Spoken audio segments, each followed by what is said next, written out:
new superintendent, Dr. Keith Marty, who is down here on another visit with us. We welcome him to these proceedings tonight. He's getting to know the district quite well, and we appreciate him taking time. He'll be officially taking over July 1st, so we appreciate having you here, Dr. Marty.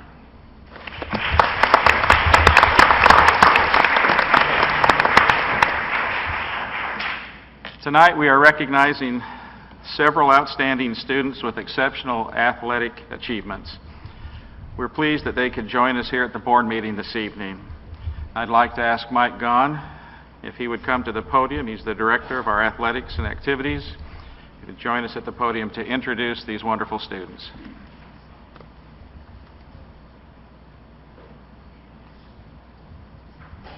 Good evening. On behalf of the Board of Education and Dr. Cindy, it is my privilege to introduce our state champions for the 2010-2011 school year. First, from South High in men's swimming, senior Andrew Kilkenny. Would you come up when I call your name, please?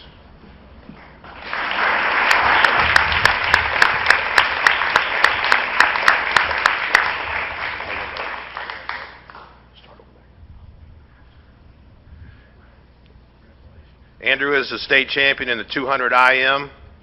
He has a 3.4 GPA and will be swimming next year at Miami of Ohio. He's a two-time state champ and named Men's Post-Dispatch Swimmer of the Year the past 2 years. He's coached by Jeremy Nichols.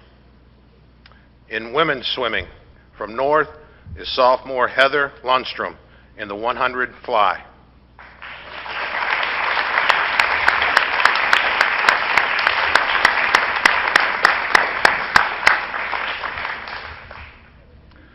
Heather is coached by Bart Prosser.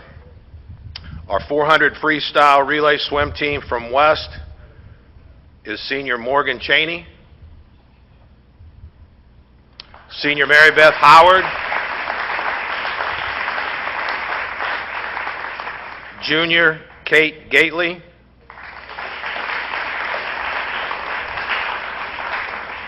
and sophomore Taylor Maurer.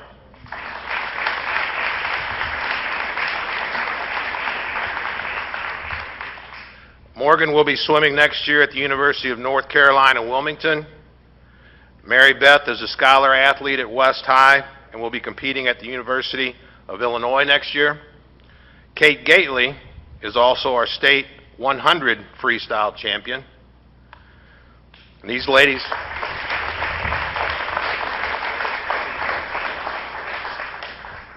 have a combined team GPA of 3.65.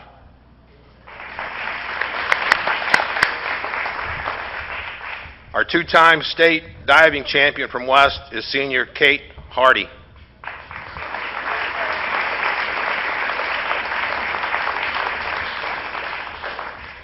Kate has a 3.5 GPA and will be diving at the University of Colorado this year.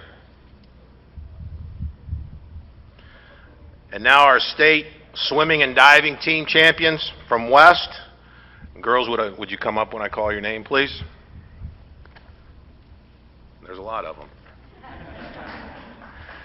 Kara Anmundson, Hillary Andert Hercules, Sarah Breland, Morgan Cheney, Elaine Eason, Kristen Gabriel, Kate Gately, Francesca Giganti, Amy and Ashley Hafner, Mary Kate Hardy, Mary Beth Howard, Adelaide and Hannah Lapoitivin, Kaylee Livingston, Taylor Maurer, Tegan McFerrin, Alyssa Meyer, Ellen Roche, Ashley Robinson, Ashley Rowe, Emily Ross, Carolyn Rourke, Becky Salomon, Kay Stolwick, Kelsey Sumner, Laura Santiangelo, Cecily Sutphin, Sarah Verhulst, and Brenda and Karen Witten.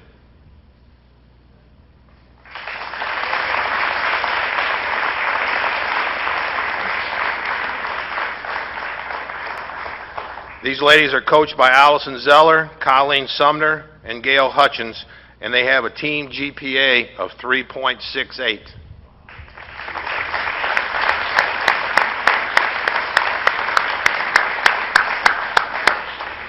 Our final state champion in track and field is West Junior Nicole Douglas in the 300-meter hurdles.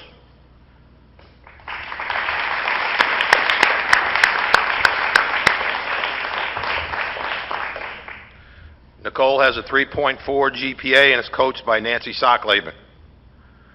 Not only are we proud of these student athletes for being state champions, but we're also very proud of them for being leaders in their schools. Good luck to the seniors next fall in college, and we look forward to watching our underclass athletes compete next year.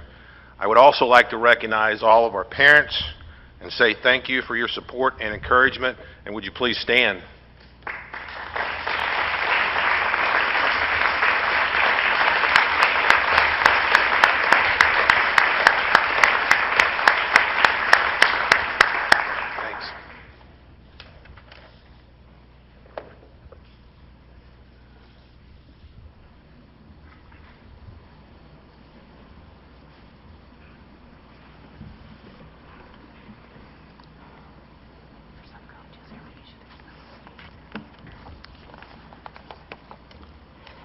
Well, I don't have to tell you how special these young people are, not only for their athletics, but for what appears to be the way they've approached their education as well. Do we have some coaches here that might be here tonight? We'd certainly like to have them stand and recognize them too.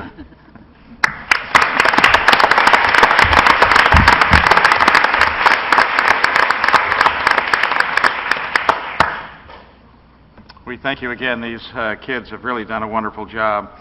Before we dismiss and take a short break, we have one other ad hoc recognition that we'd like to make tonight, and I'd like to turn that over to Dee Mogerman of our board. She has worked on this, and we'd like her to go ahead and present that. Well, we've all worked on this.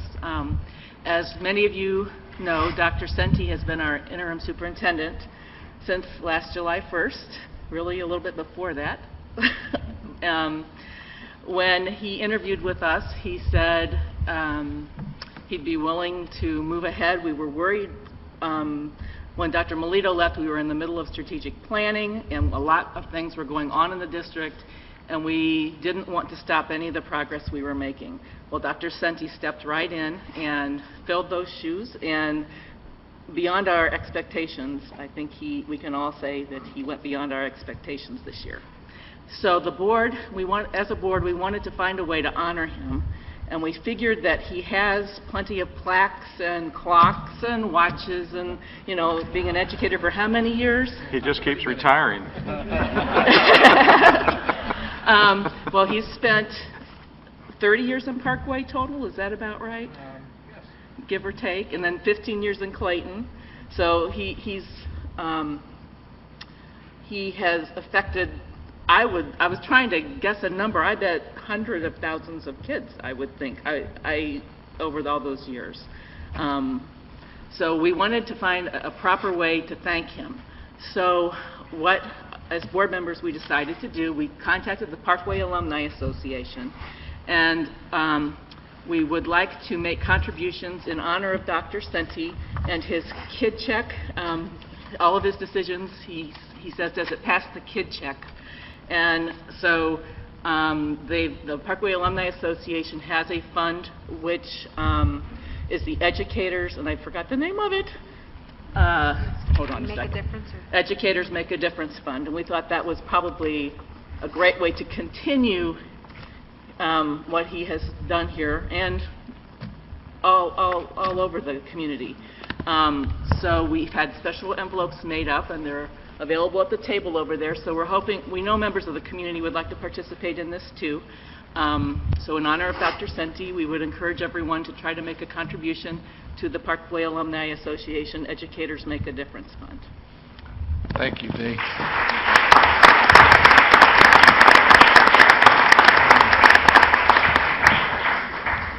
I do have plenty of watches, and I haven't worn a watch since 1971. I don't know if some of the older people in the audience remember Easy Rider, where Easy Rider threw the watch along the side of the road and drove off on his motorcycle. Well, I was an assistant principal at Parkway West Middle School at that time. That's what I did. But this is a perfect gift and remembrance, and thank you very much. I've enjoyed this year. It might have been the best year of my career, so I really appreciate the thought. So thank you. Thank you very much.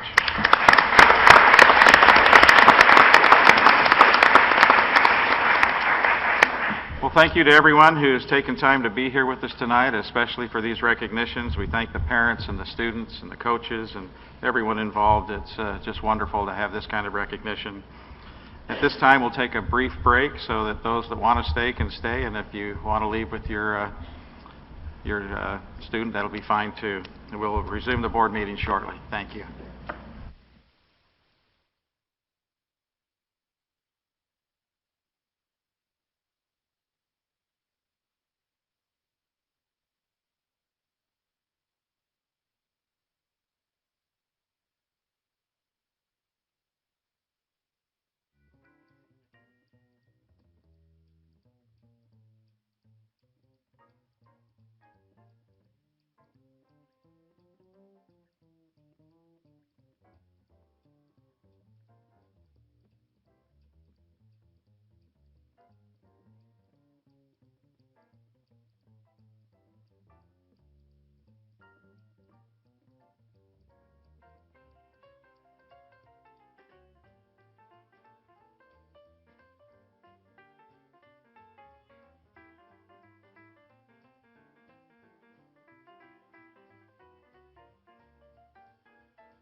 We welcome you back to the board meeting tonight.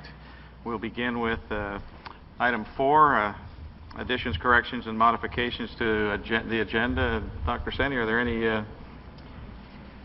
We'd like to remove item 10.14, the approval of the SNAC vending services. We'll bring that back in August. Okay. Do we need a? No. No? Okay, thank you. We will move on to citizen statements then.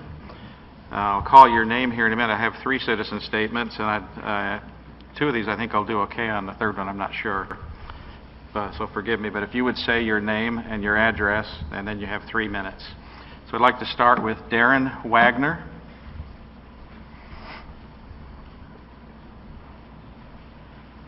Thank you. I am Darren Wagner, and I reside at 1328 Henriette Hills, and my son attends the Craig School. And the reason I'm here, and along with the other parents here, it seems that we've kind of been pushed into an overcrowding and academic corner. And we're here to voice our concerns on a few issues here.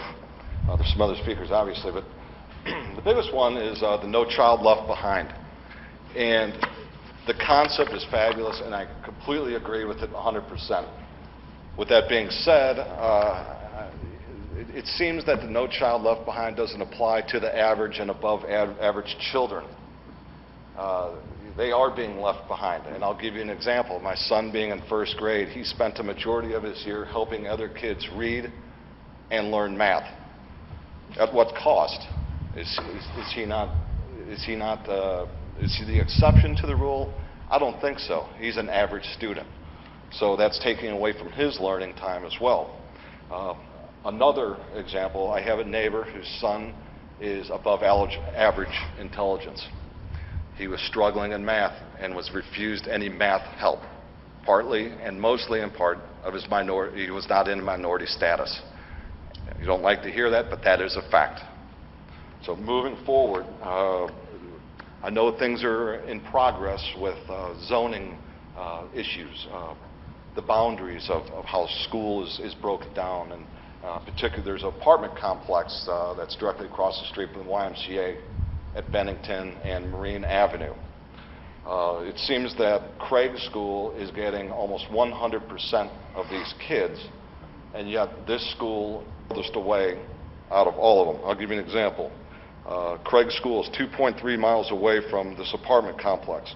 Ross School is 1.79 miles away, and McKelvey School, just down the street, is 0.71 miles away. There's a real quick remedy to it. Divide it by 3 and distribute these children accordingly to the different school systems. So, you know, I know time's running short here, but in closing, you know, this country was founded on academic excellence. And it seems that year after year, the bar keeps getting lowered further and further and further all the time to accommodate the least common denominator. And I simply want a recognition of children that are performing at and above their average MAP scores, et cetera. I know that's how they're graded. So I just want a recognition and an accommodation on these kids, because as 2 families in our neighborhood have already pulled their children out and are homeschooling because of the decline in the schooling and teaching system. So thank you for your time. Thank you, Mr. Wagner. You'll receive a response in writing. I'm sorry? You'll receive a response in writing. Thank you. I have it written. Do you need this? Okay.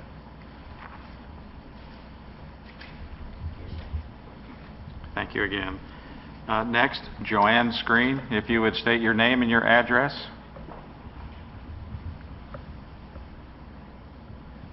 Hi, I'm Joanne Screen. I live at 12154 Far Park Lane, St. Louis, Missouri.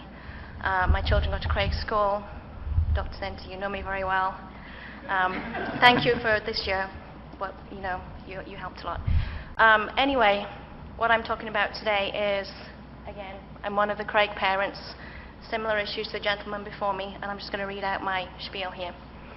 So immediately prior to the end of the school year, parents found out that Craig School was having its Mosaics program cut. The reasons why were not communicated well by Parkway, and as parents we were very upset believing Craig School students were being unfairly treated. It's since come to light that our mosaics teachers' hours were being cut to fall in line with the rest of the school district, but this was not communicated to us when the news first came out. There's lack of communication to the parents, in addition to classroom overcrowding, after all the effort that we put in to have Proposition R passed a couple of years ago, made us feel as though our children were being treated as second-class Parkway citizens. At the time of Prop R, it seemed the district was flush with funds. Now, only a couple of years later, we're having programs cut. Our school overcrowding has not been managed well by Parkway either. First, we had suggestions of kindergarten students being transported to other schools. Then we were going to get modular classrooms.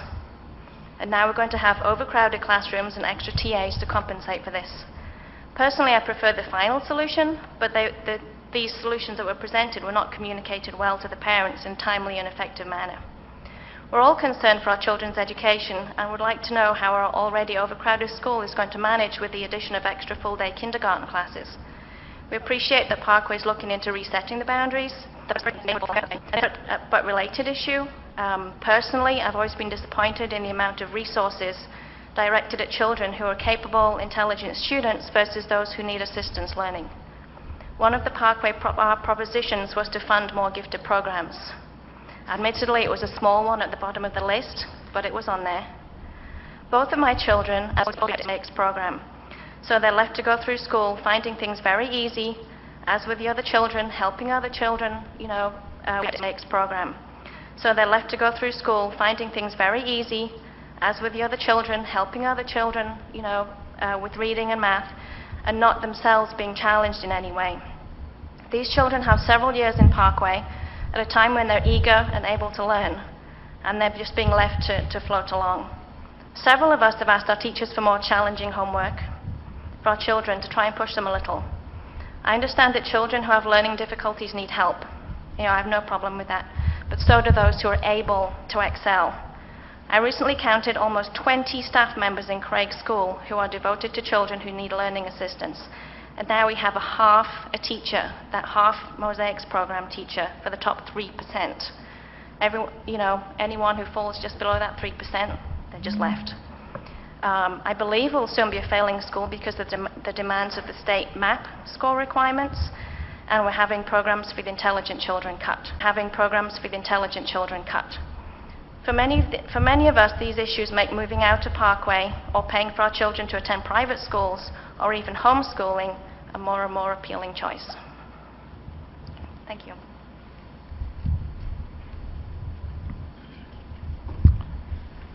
Thank you, Mrs. Screen. We appreciate your comments, and you will receive a response in writing. For our third citizen statement tonight, I believe the first name is Tanya Thorne. Is that correct? And if you would like to make your statement and say your name and give your address, we'd appreciate it.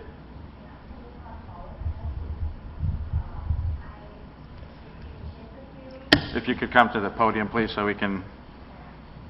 I'm the oldest member of the board. And My name is Tanyathorn Hovatanasuk. My kid at 8 years old is a special needs with high autism, and he needs the behavioral therapy.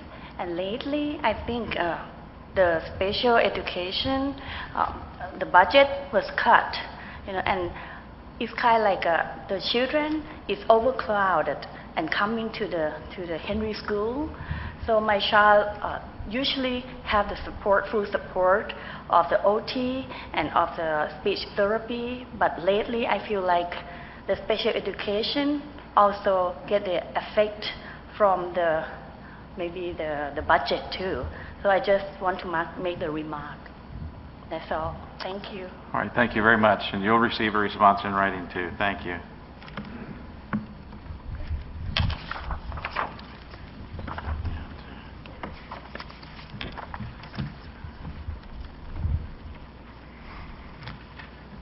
Six we have a call for a closed session, June 15th, 2011.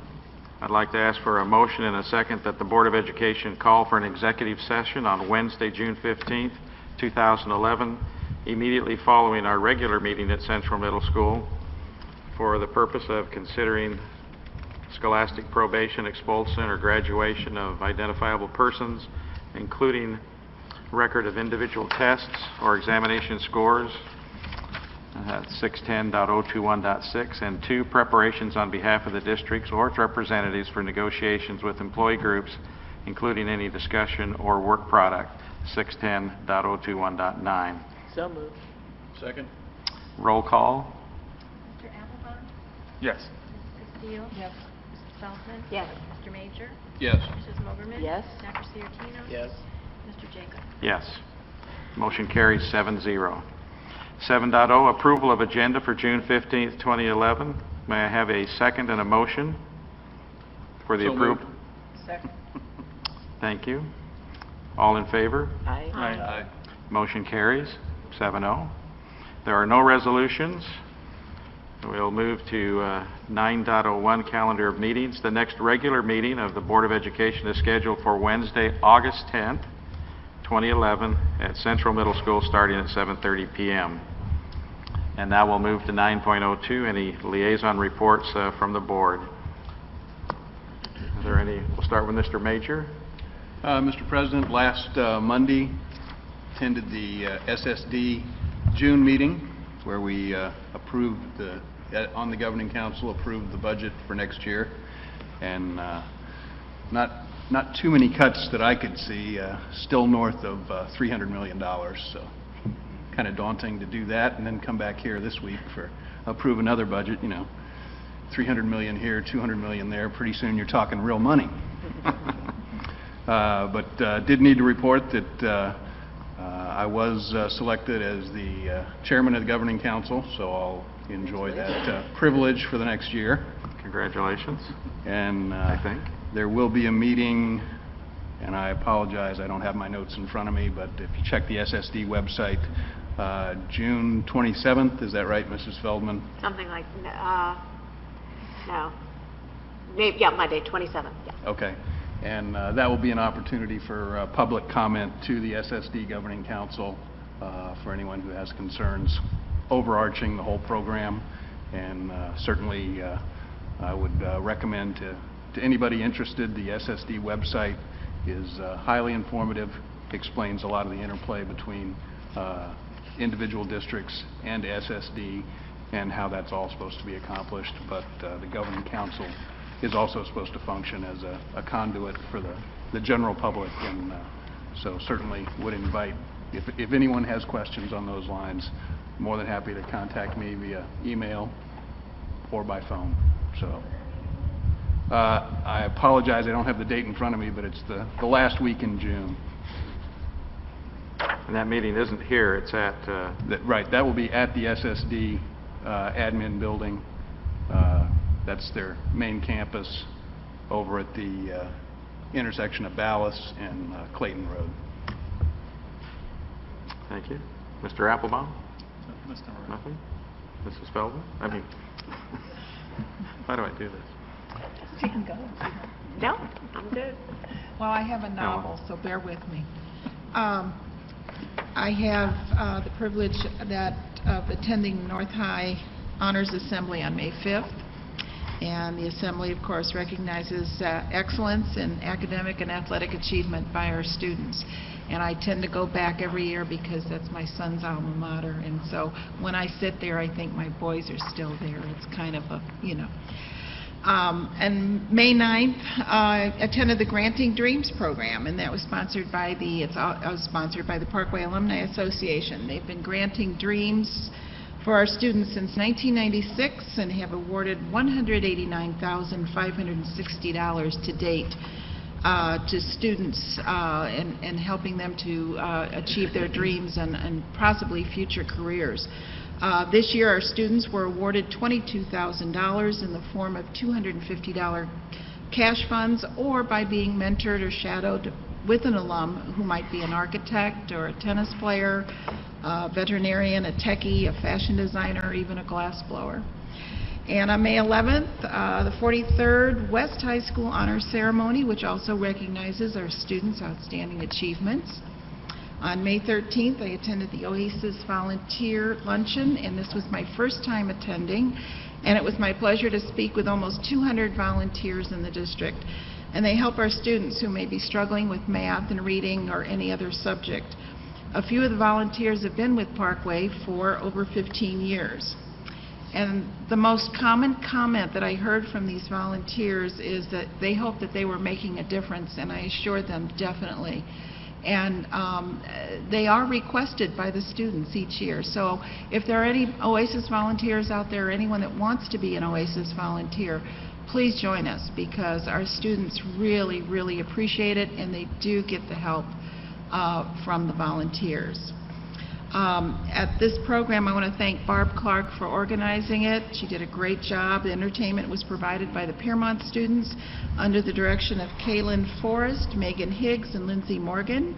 And also thanks to Kathy Kane, the principal, and Fran Nieberg. And on May 24th, I attended the Southwest Middle School 8th grade graduation class. I'd like to thank Dr. Chelsea Watson for allowing me to help recognize these students.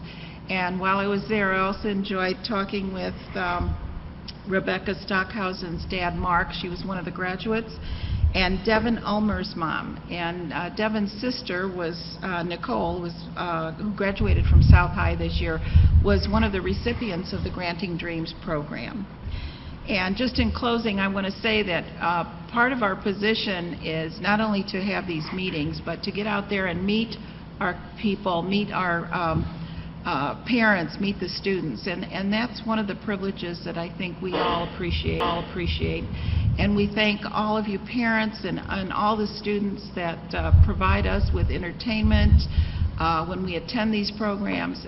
We just so much enjoy meeting with all of the constituents and their families. Thank you.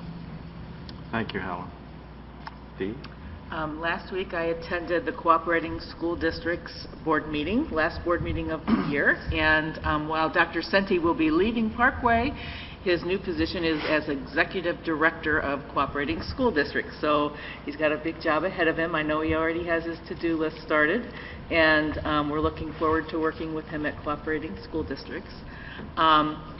So he's really not retiring. We keep seeing Dr. Senti's retiring. He's not retiring.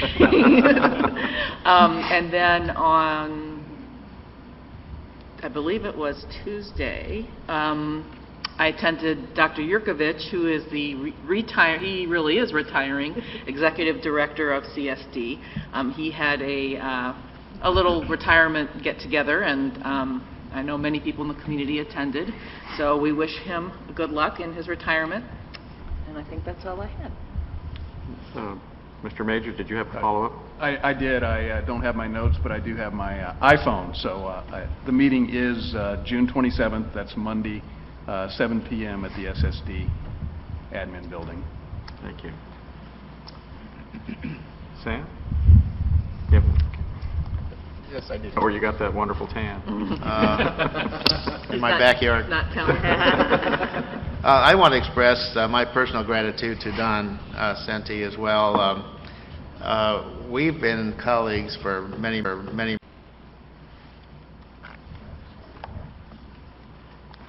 We have a number of them here tonight. I won't read them, but I'd like to ask for a motion or a second. So moved. Second.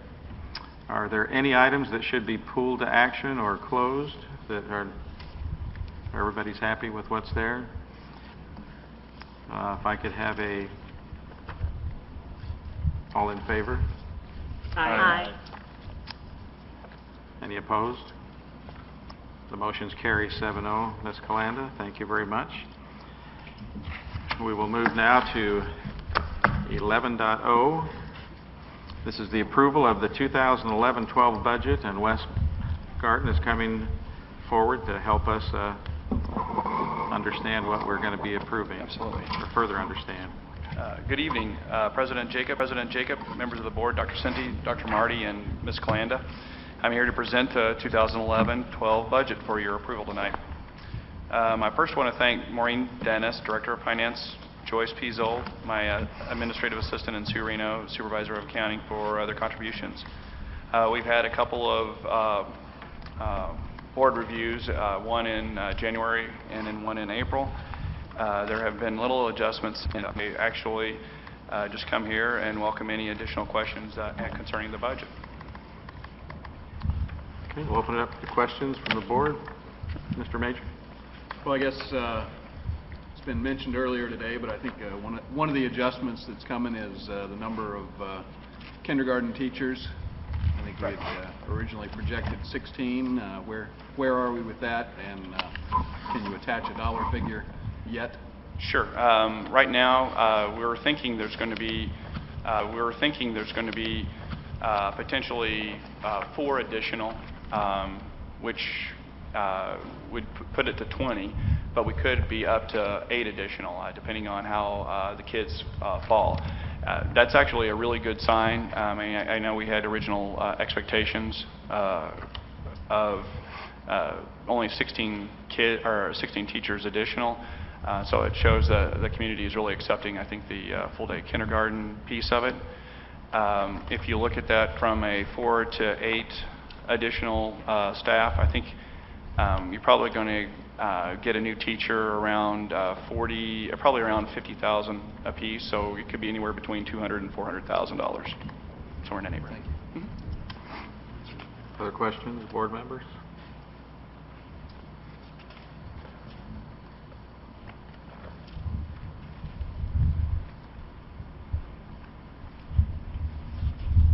All right. If that's the case, then I'd like to ask for a motion and a second that the Board of Education approve the 2011-2012 expenditure budget as presented by the administration in the amount of $245,998,686, with $80,939,894 to be expended from the general fund, $130,676,545 from the special revenue fund, $17,340,817 from the capital projects fund, and $17,041,430 from the debt service fund. So moved. Second. All in favor? Aye. Aye. Ms. Calanda, the motion carries 7-0. Thank you. Thank you, Wes. And 11.20, 11.02, approval of professional learning community. Liz Morrison is coming to the podium. She's the coordinator of staff development. This was presented to us in the board retreat, you remember, so we're asking her to come here now, not to make that presentation again, although she does a great job. She could probably do it in 2 seconds. Yeah, I can bring it up. If you have additional questions for her, or have we implemented this in any of the schools? And we several of the high schools have already several of the high schools have already started implementing versions of professional learning communities using their early release time to do those. Okay. With success. And they like it? They really like it. We had, I think I told everyone at the board retreat that we had a survey done with our staff members, and we had over 1,000 reply, and 77% were very supportive of changing our development to the professional learning community model. Wonderful. Okay. Have you had feedback from teachers about the change in the professional development days and how those will be rearranged? The feedback we received was positive, that they were good with either a late start or early release, depending on what we thought would be best for the kids. And so, yeah. So when will it be fully implemented? 2012, 2013, with preparation occurring during this school year, this summer, and the following summer. Okay. Well, I'd also like to thank the PNEA, who worked very well on this too, to make this change. It could impact teachers' schedules and that, and they were very helpful in making sure that this is done, because they know that it hits that kid check thing. It really makes a difference for our kids. So I thank them too. Anything else? All right. That I'd was like my to... shortest ever.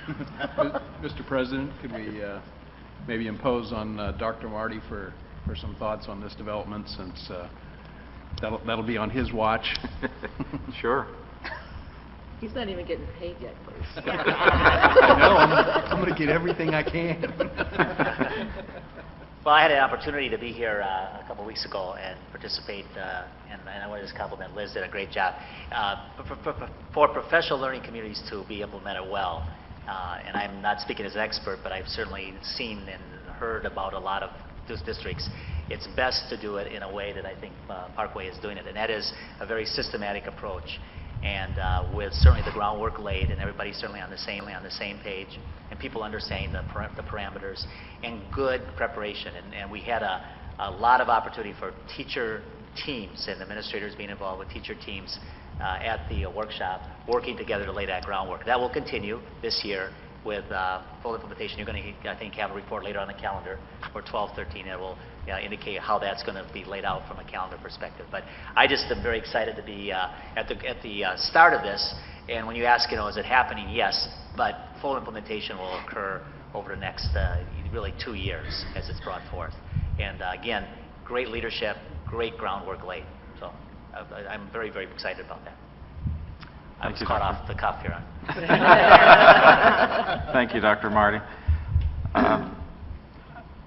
I know that as we think about this, we almost ask ourselves, well, why didn't we think about doing this a long time ago? Because when you think about teachers coming together, talking about kids, and sharing the good experiences they have, the things that work, you just wonder, well, it's just great that we're doing it now, and I'm glad that you'll get everybody on board over the next year. So we look forward to hearing more about it and how it affects kids. Great. Thank you. I'll ask now for a motion and a second that the Board of Education approve the Professional Learning Communities Professional Development Model, including the revised structure for professional development to begin in the 2012-2013 school year. So moved. Second. All in favor? Aye. Opposed?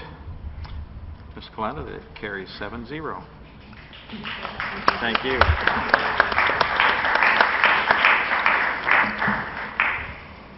.0, we have a couple of reports here. Our first one will be 12.01, Evaluation Alternative Programs, and I think Mr. Michael Barilak is coming forward, coordinator of our student discipline.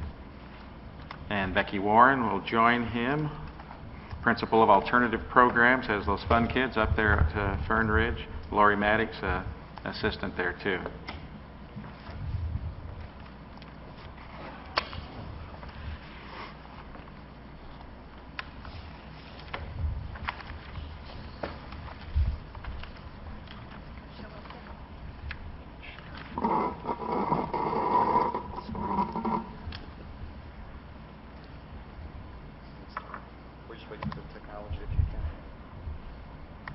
Good evening.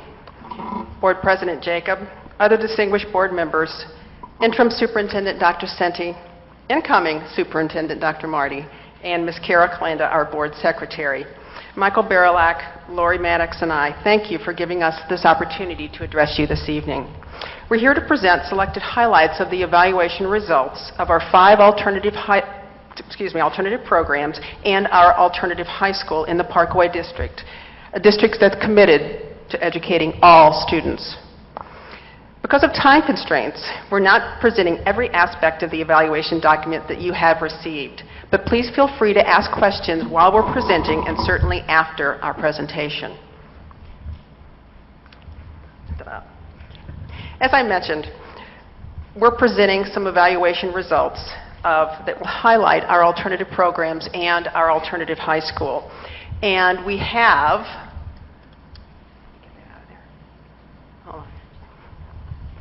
the Alternative Discipline Program, the REACH Program, the PACE Program, the Missouri Option Program, and Fern Ridge High School.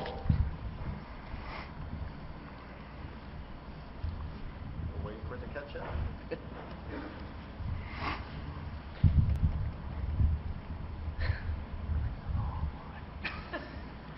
This is our alternative presentation. It wasn't supposed to be that evident this soon in the presentation.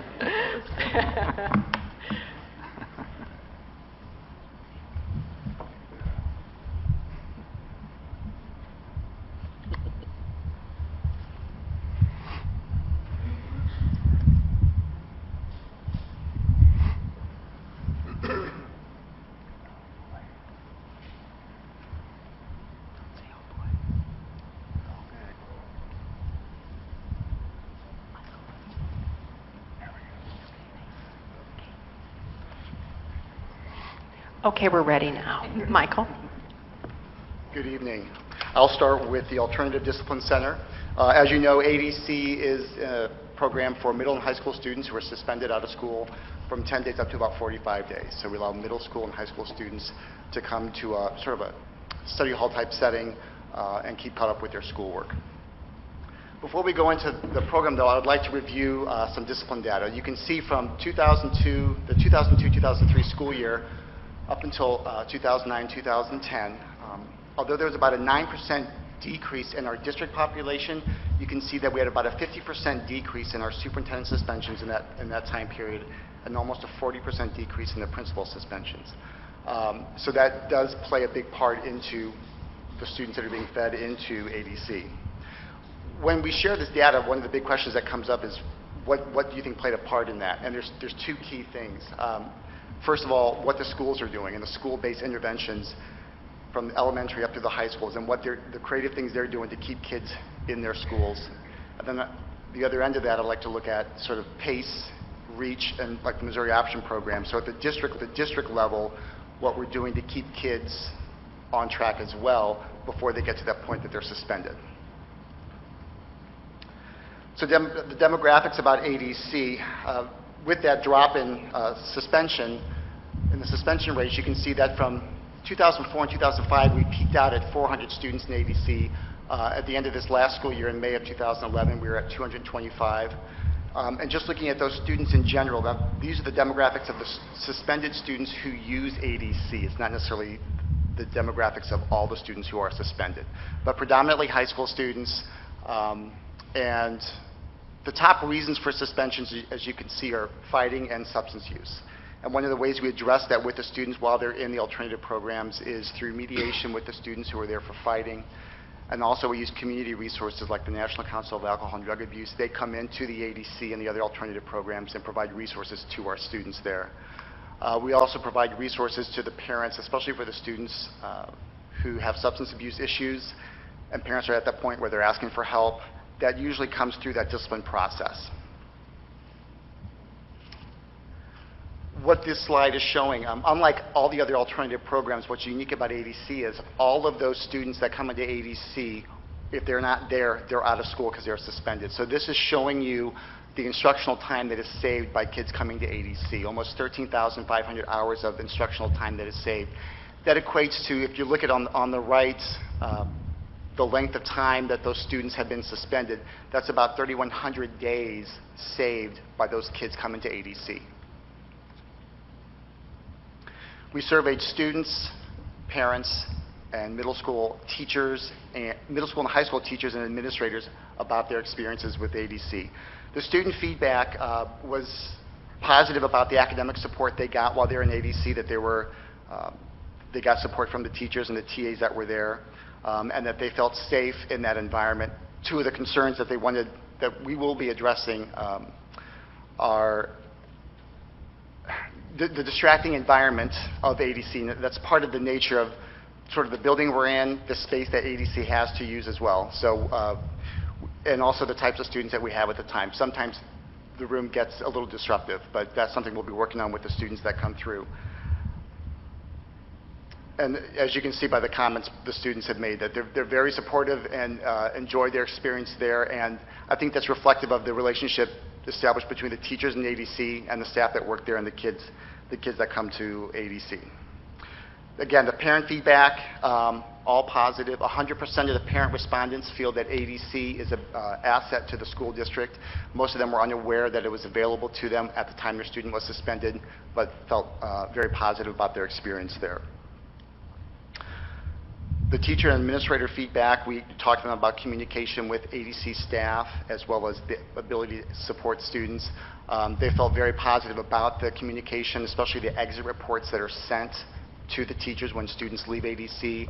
Some of the things that we will be working on is more timely communication with teachers in the homeschool when students in ADC are not producing the work that they need to be producing. So teachers want to be more informed and more timely about when students aren't being productive, rather than waiting till the end when the exit report comes back. So we'll be doing that with the teachers when we start the school year. Oh, and also about the broader curriculum. There were a lot of teacher comments about, can we support more? We have two full-time teachers in ADC. One's a communication arts teacher and one's a math science certification. So we support the best we can. We do use staff from PACE. The PACE art teacher comes in to assist. But our TAs also, one has an MBA and one has a science background. So we assist as much as we can, but a lot of teachers commented about our lack of supporting a broader curriculum in ADC. But I think it's just the nature of what ADC is, and we do the best we can, and we share staff as best as we can. Just a little bit here. There we go. Yep, there, take care of this.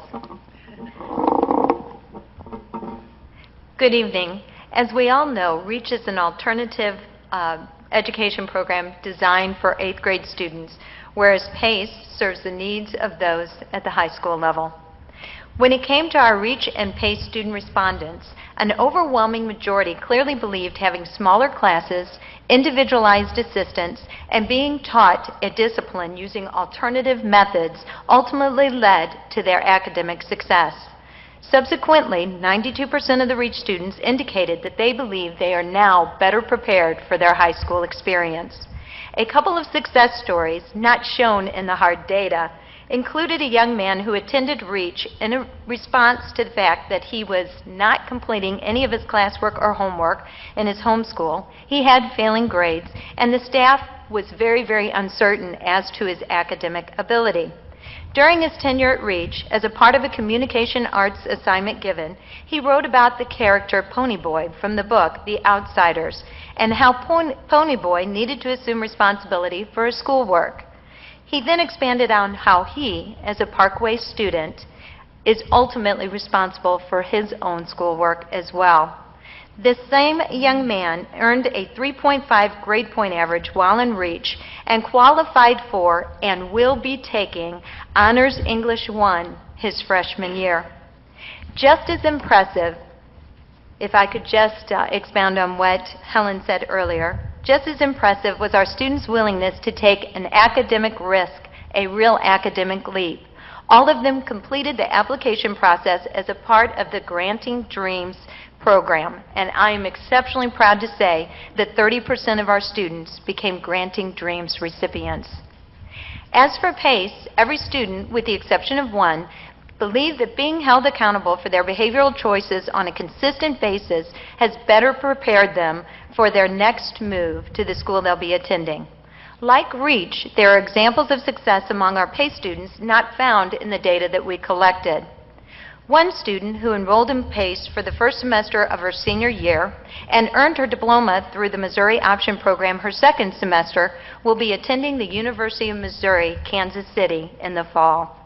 Meanwhile, one of our spring semester students who struggled in the comprehensive school setting was selected to participate in Parkway's 5th annual college admissions program this summer.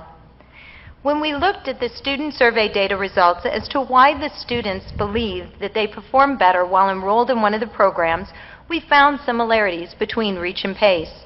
Specifically, the majority of the students believed their respective program made a difference because the environment was physically safe, the teachers held them accountable for academics on a daily basis, and the teachers knew when they were having a bad day and knew how to respond to them accordingly. Most importantly, they believed the structure of the program worked well for them. This substantiates the data that shows that PACE students made significant gains in their cumulative GPA, as did all other Parkway High School students during the 2009-2010 school year. However, according to effect size calculations, the gains PACE students made were large or larger than typical. Among middle school students in general, educational data across the board shows that academic grades of this particular population drop beginning with their 8th grade year. The data we collected, showed that while all other Parkway 8th grade students had significantly lower GPAs in 2010 than they did in 2009, no significant differences were detected among Reach students during the same time period. The overwhelming support of the PACE parents is a great area of pride. 90% of the parents believed a well-run program was provided for their child, and 80% believed their child benefited from the educational opportunity their child experienced while enrolled. Most impressive, however, is Parkway's unwavering commitment to making sure all Parkway students become capable, curious, and confident learners, as evidenced by the learning opportunities available to those in need of an alternative option due to infractions. This, which resulted in 3,529 school days saved during the school year, which equals 21,174 hours of actual instructional time. What I've shared with you this evening is indicative of the student successes during our students' enrollment in either the REACH or PACE program. However, nothing is more powerful than an assessment directly provided by those we serve, our Parkway students.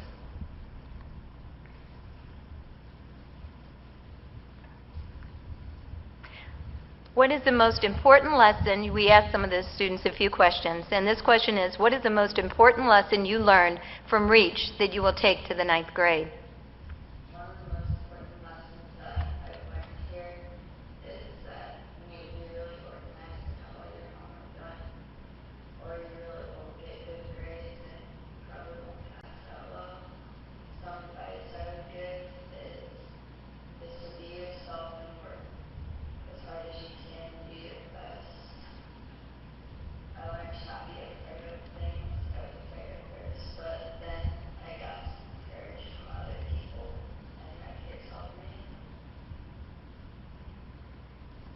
The next question, and that was an 8th grade REACH student, the next question we ask of our PACE students, this one is, why were you more successful in PACE than at your home school? But teachers here are bringing the right staff for kids to get usually sent to this program. But they really connect with you, and also they help you with, you have questions about anything, they'll answer everything. There's a couple of them are like real good at visual, they'll do all different types of ways to teach you. I've never connected with teachers the way I have here, and everyone says, met a teacher, have you ever met a teacher that changed your life, changed your perspective? And here I actually have. So, I mean, yeah, it's great. And I enjoy it here, and I want to come back, but I'm not going to because of the fact I did learn a lot here about behavior problems I've had, and you know what I mean, kind of mature a little bit. So. And as a reminder, he's in a semester-long program, so we would anticipate that he'd keep moving forward and progressing as he should. And then finally, the last question was, what lessons from PACE are you going to take back to your home school?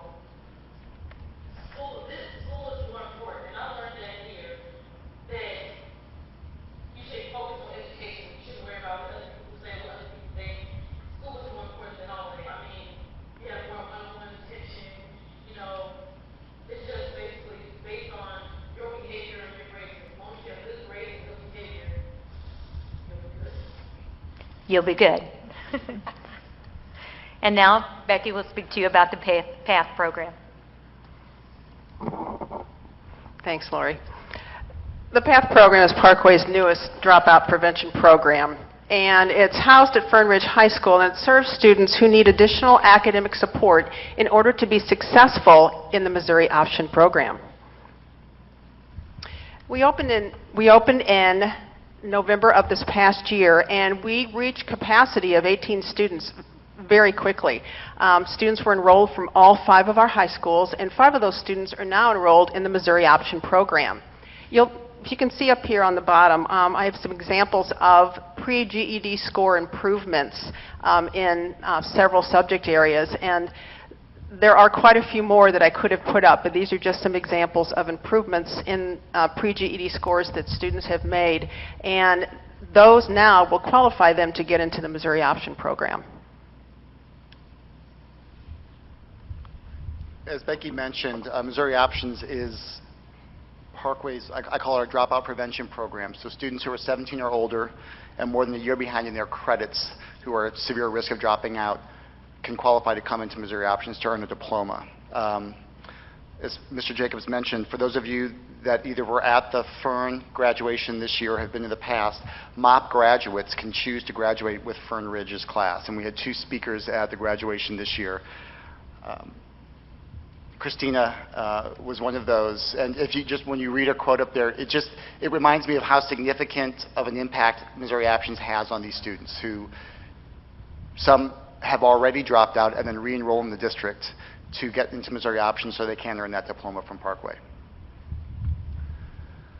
And some of the demographic information about students that have come in through Missouri Options since we started in 2006, 2007.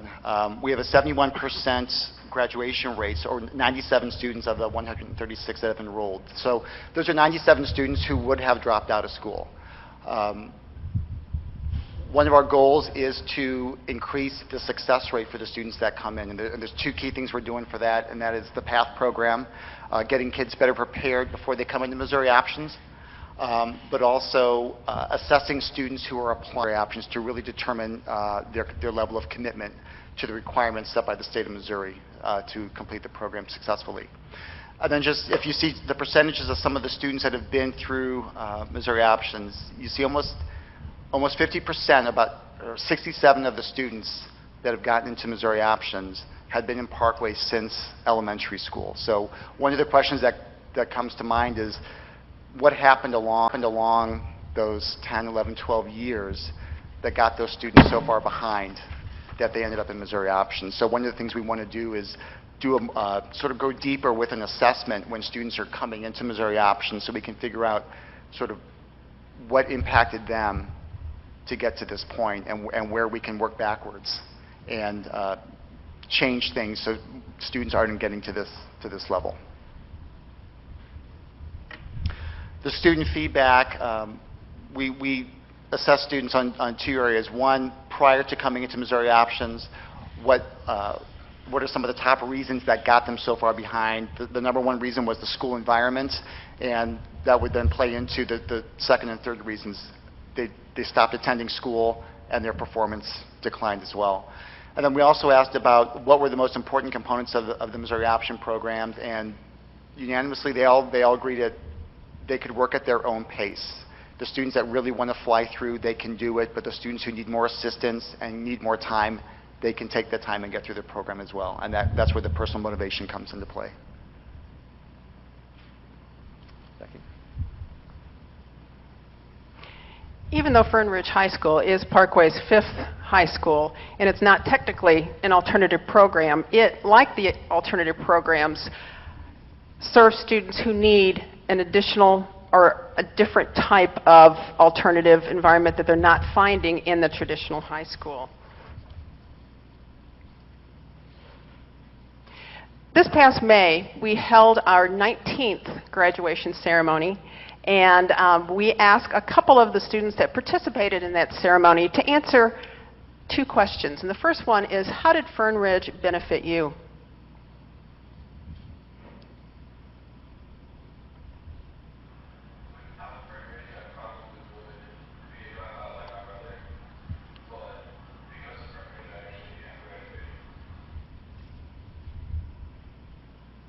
Our second question was, what did you like most about your experience at Fern Ridge High School?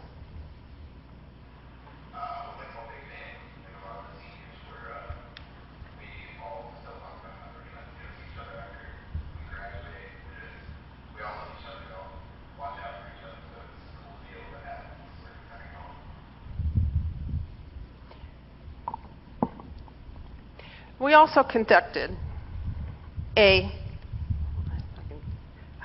Thank you. We also conducted a 2-part school connected in the survey. The first part was where students compared their current experience at Fern Ridge to their experience at their home school. In the second part, we asked them to rate their experience at Fern Ridge. And although the responses, we believe, were overwhelmingly positive, we highlighted several that were especially noteworthy about their teachers, about their motivation to pursue a post-secondary career education, their attendance, their perception of their abilities to be successful, and that school is now more important to them. Students also had the opportunity to comment at the end of the survey about what they like best about Fern Ridge. And we picked one that we thought captures and verifies how Fern Ridge can impact the lives of our students.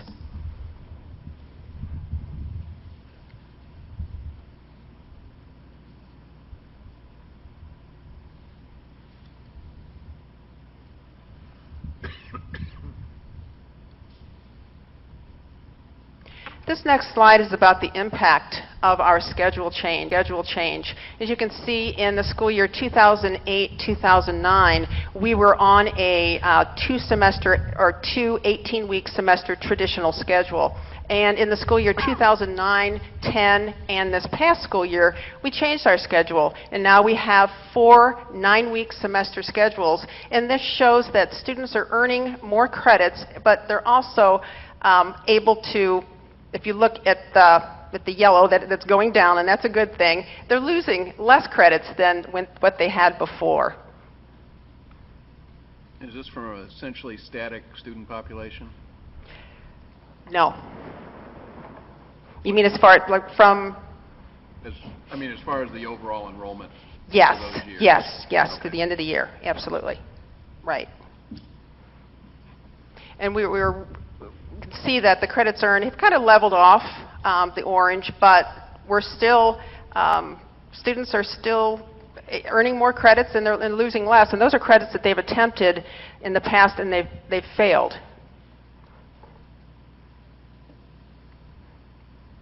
Our parents also had the opportunity to rate their child's experience while they attended Fern Ridge, and once again, although overall the experience that they rated was a positive one, we felt that 5 of them were particularly noteworthy. They felt that their child feels safe at school, that they have a more positive attitude, that they perform better academically, and that they would recommend Fern Ridge to another parent because they believe that Fern Ridge benefited their child.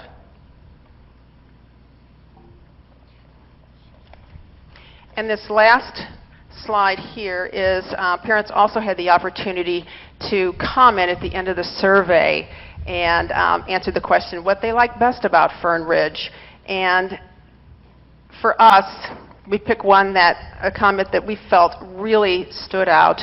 And the last sentence in bold is particularly important because we believe it speaks to the impact that we're having on students by giving them an alternative education continuum.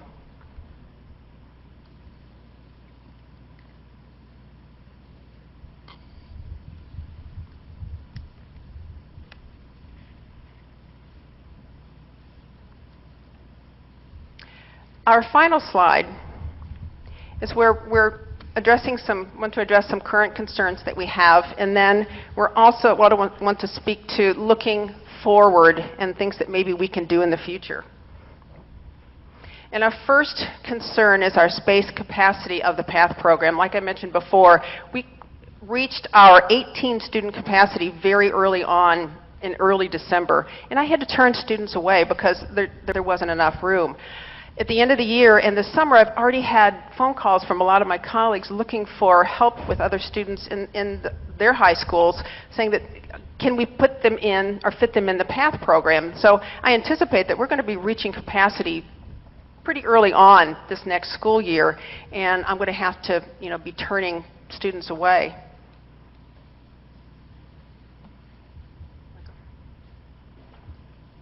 And in terms of the 4 programs that are housed at ISC, PACE, REACH, ADC, and Missouri Options, for those of you who have walked through, you can see that all the programs sort of meld together. So you sometimes can't get through one without going through another.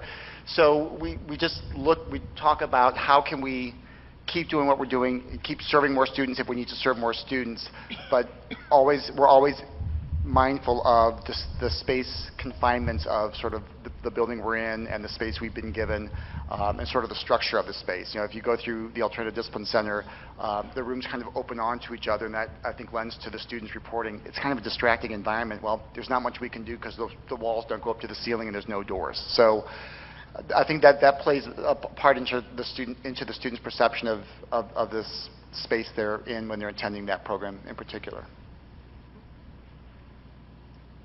And our last one is our effective implementation of PLCs, because we're in 2 different buildings, and we have some departments that only have 1 teacher within that department. And so we're just concerned about being to effectively, collaborate, or having teachers effectively collaborate with others that are teaching like subjects. And looking forward, because we always want to be investigating and searching for new methods, for new approaches, for new programming for students. We believe there's more out there. We believe that we can support more students that are in need of an alternative education in Parkway. And so based on what we do now and based on what we know of our current student population in our other schools, we do feel like we need another program, something else for kids. We always, like I said, we never want to close a door. We never want to be in a position to where we can't say, I've got something else for you. I've got hope for you.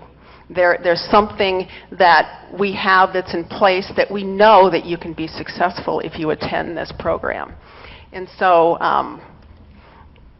that's what we'd like to do. We'd like to start researching things. We'd like to look forward and look toward new opportunities for kids to make sure that every kid, all kids, are successful in the Parkway School District. Any questions? Well, I know that Dr. Senti was at the 19th graduation. I understand he was at the first one. And in 92, 93. Yeah, 3 students under a tree in the front yard. Yes. It's expanded some. We had 31 students graduate, with 6 more that are currently working on their last half credit. So by the end of the summer, hopefully we'll have 37 altogether this year.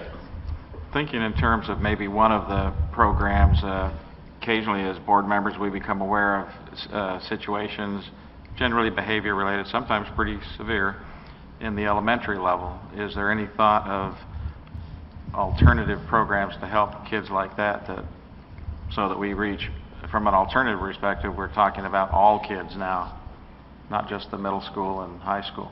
Sure. Well, this year we started an elementary intervention team, so to speak, that was pulling in resources from the district level. And so when a building principal would contact me, we would review the case, and then I would pull in people from the district level and develop interventions over and above what the school had already done. So we're looking at more on a case-by-case basis in terms of what the schools are needing for a particular student after they feel they've exhausted the resources they have. So not necessarily programming, but reusing some existing resources we have in the district outside of the schools themselves. And that may be the right way. Maybe there aren't enough that you really need a program if you have a, and I'm aware of some of those that you did, and I know that they were pretty successful. We've had about just under 10 of those interventions in this last school year. So. And we know how powerful the early intervention can be. How critical that is, the earlier the better. Since you were talking, Michael, you mentioned in there that some of the kids in ADC need more reflection on why they were suspended. Could you elaborate on that? Well, it's addressed when all students that enter ADC filter through me. So I'm the first gate, and I address the reason for the suspension with every student that comes through. And then once they're assigned on their first day, they're assigned to that particular teacher. That teacher has a one-on-one with that student about our expectations in the program, but also about the reason they've been suspended. Then at that point, any additional resources the students need, whether it's that mediation or substance abuse counseling, all of that gets addressed. So I would like to dig deeper as we do an exit survey for students when they leave the program to see what are we missing in terms of that response to maybe more reflection on why they were there. Okay. So, yeah. I had questions also on that topic. Was this, and not to use pejoratives, but was this jailhouse lawyering or actual self-reflection we're talking about here? From the student's perspective? Yes.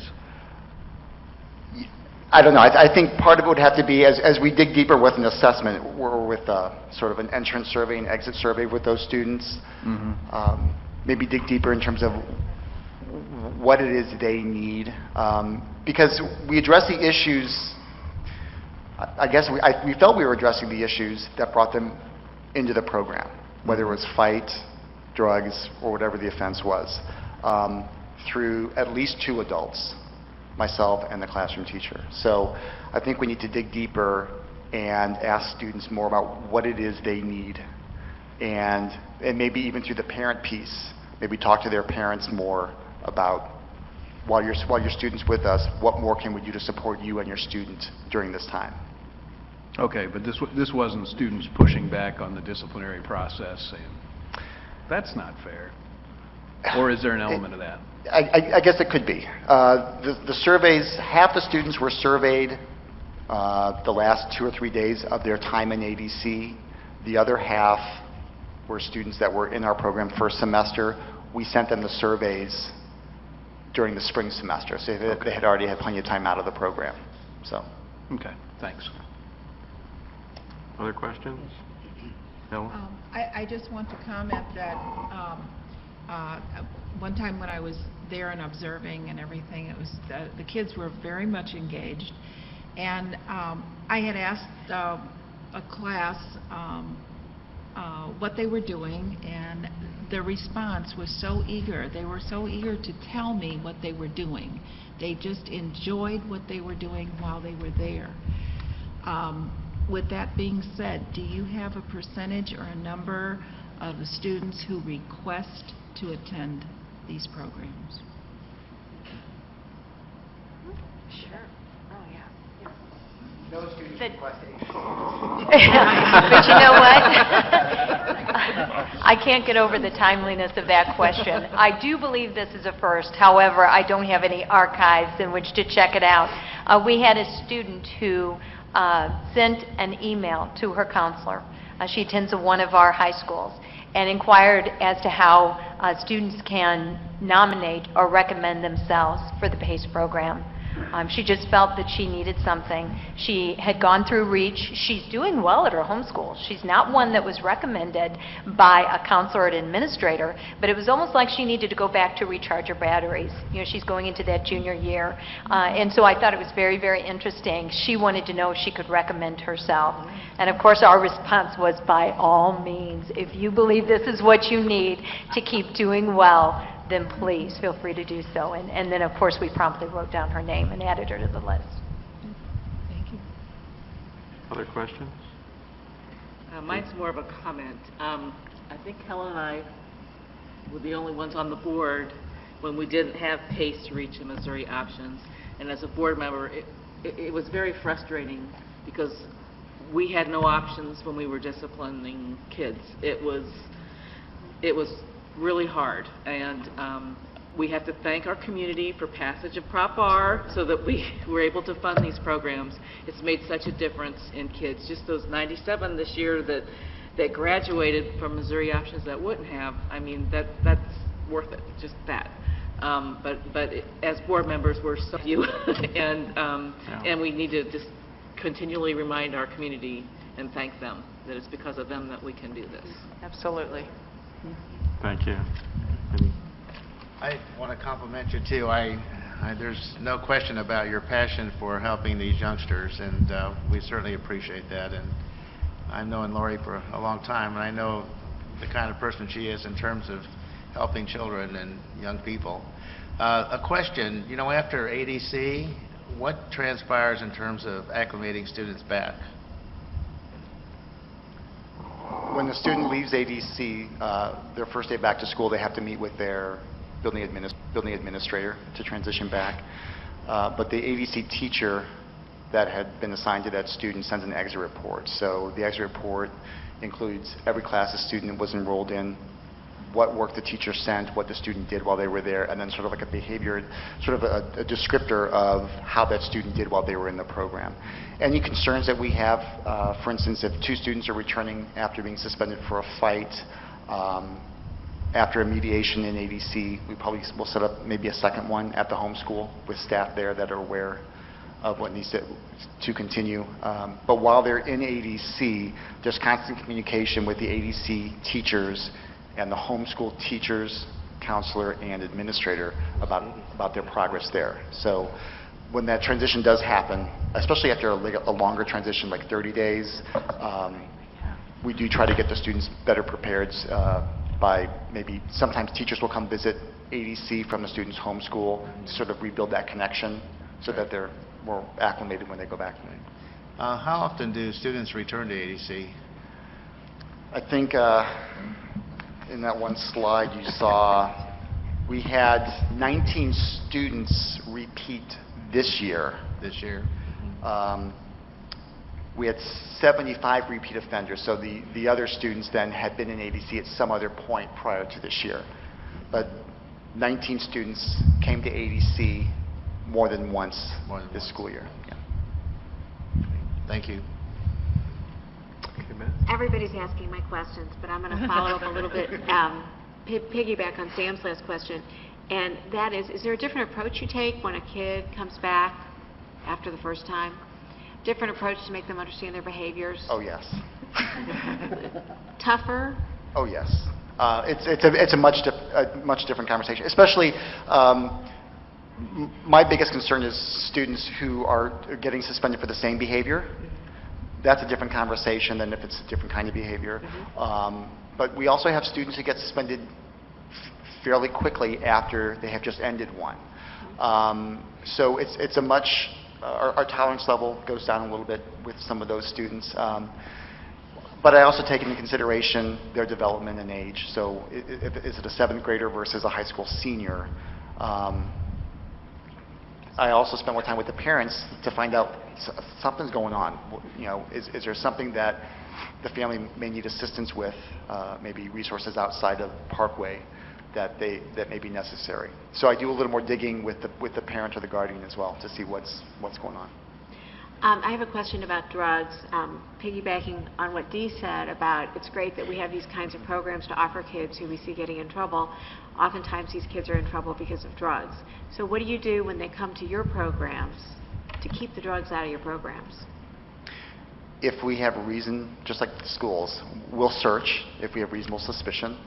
And I guess, I hate to say this, but you get so accustomed to noticing when students aren't under the influence so that when they are, we can quickly assess. I mean, I think that's what's nice about a small program, ADC, even Fernridge High School and PACE, that there's so many adults, we can quickly identify students like something's not right with that student today. So we can get that really quick intervention and sort of investigation going to see what's going on. Like with National Council of Alcohol and Drug Abuse, so we have them coming in once a month, and they have a certified counselor that presents to all of our students in ISC on substance use issues. Okay. Just something with PACE, when we know that that's a benefit. Yeah, I'm on my TV too. I know your pain. Thank you. When we're aware of such circumstances, especially with the students who are enrolled in the REACH or PACE program, we always have a parent intake meeting. And we're very upfront about that. And we really try and establish a connection and relationship with the family and the student so that they know that that's a concern, that if we don't address those primary issues and concerns that are getting in the way of their academics or even being in school, then we're doing everybody a disservice. So as a part of that intake, we make it very clear that that's something that is a concern to us, something we'll be watching for, and we really garner the support of the parents, either in pursuing outside help or certainly supporting whatever kind of interventions and strategies that we take upon ourselves to make sure that that isn't becoming a problem for them while they're with us. Right, and at Fern Ridge, our interview at the beginning, our intake interview, parents are and students too are very forthcoming if they have problems or they've experienced some problems in the past and they're trying to stay away from that. So we try to provide every type of intervention while they're at Fern during the school day, but then if they need additional resources, we're there to offer suggestions about other outside help that they can tap into for those problems. And a lot of the times the students become supportive of one another, actually. They're aware of their circumstances. Okay, my last question is regarding summer opportunities in your programs. Does something like that exist? Help catch kids up, or, you know? Missouri Options runs in the summer, just because we don't want to lose those students if they have some momentum going in the spring semester. But most of the students, if they're not suspended, so if a PACE student or a Fern Ridge student can do summer school at the other schools throughout the district. Yeah. But I'd like to consider that we offer some sort of summer opportunity for if I could follow up, for our kids, because you know, I'd like our teachers to teach that curriculum. I'd like them to be in their building, and I'd like them to have the resources that they're accustomed to, so then they wouldn't have to go back to their home school, because some kids, they truly think Fern Ridge and believe that Fern Ridge is their high school, and they want to stay there, and I'd like to offer that opportunity for them to be able to do that throughout the summer. And so I'd like to look at some sort of summer program down the road. Do you find now that any of your students are going to summer school in their home school? Quite a few of them do, especially the 6 that didn't earn all their credits to graduate. So I know those 6 are attending for sure, but we have several students. I hear from their counselors. I make sure that they're signing up for the right classes, and so we go over their transcripts and the credits that they need, because a lot of our kids come to us very credit deficient. So we want to make sure when they're attending summer school at their home school that they are signing up for the appropriate courses. So yeah, we're very well aware of the amount of kids that do attend summer school at the other high schools. Go ahead. Now, regarding the space considerations, I mean, that came up with regards to both the alternative programs at the ISC, and then you talked about you know, the desire to be able to include more kids in some of these programs. Have you guys, have there been discussions beyond this? Have there been considerations looking at facilities, or possibly looking at maybe other spaces outside of just ISC or Fern Ridge, or how far have those considerations gone? Beyond just what we dream about? Nothing formal that I know of.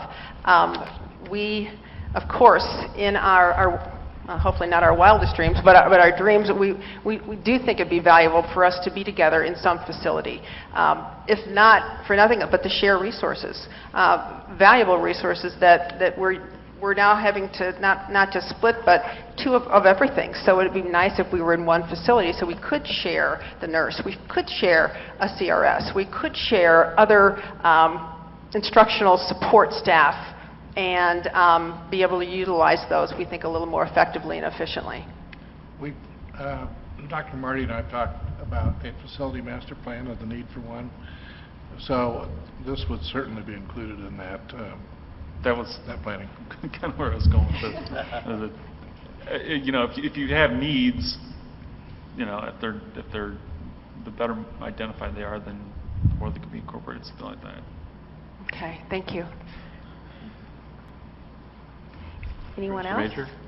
Just wanted to express sincere gratitude for the passion, the compassion, and the humanity your entire program brings to the district. Thank you. Thank you all. Thank you. We appreciate that. Absolutely. Fernies are just as passionate as Vikings and Longhorns and Yes, they are. all the rest out there. Maybe a little more so. Two final questions, and Lori, you might know this better than anybody, but Reach is kind of sold, I think, out there as here's a place where you can come if you're getting behind.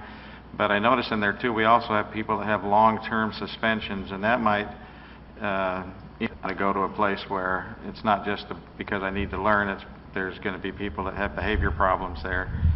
Does that detract from it, or?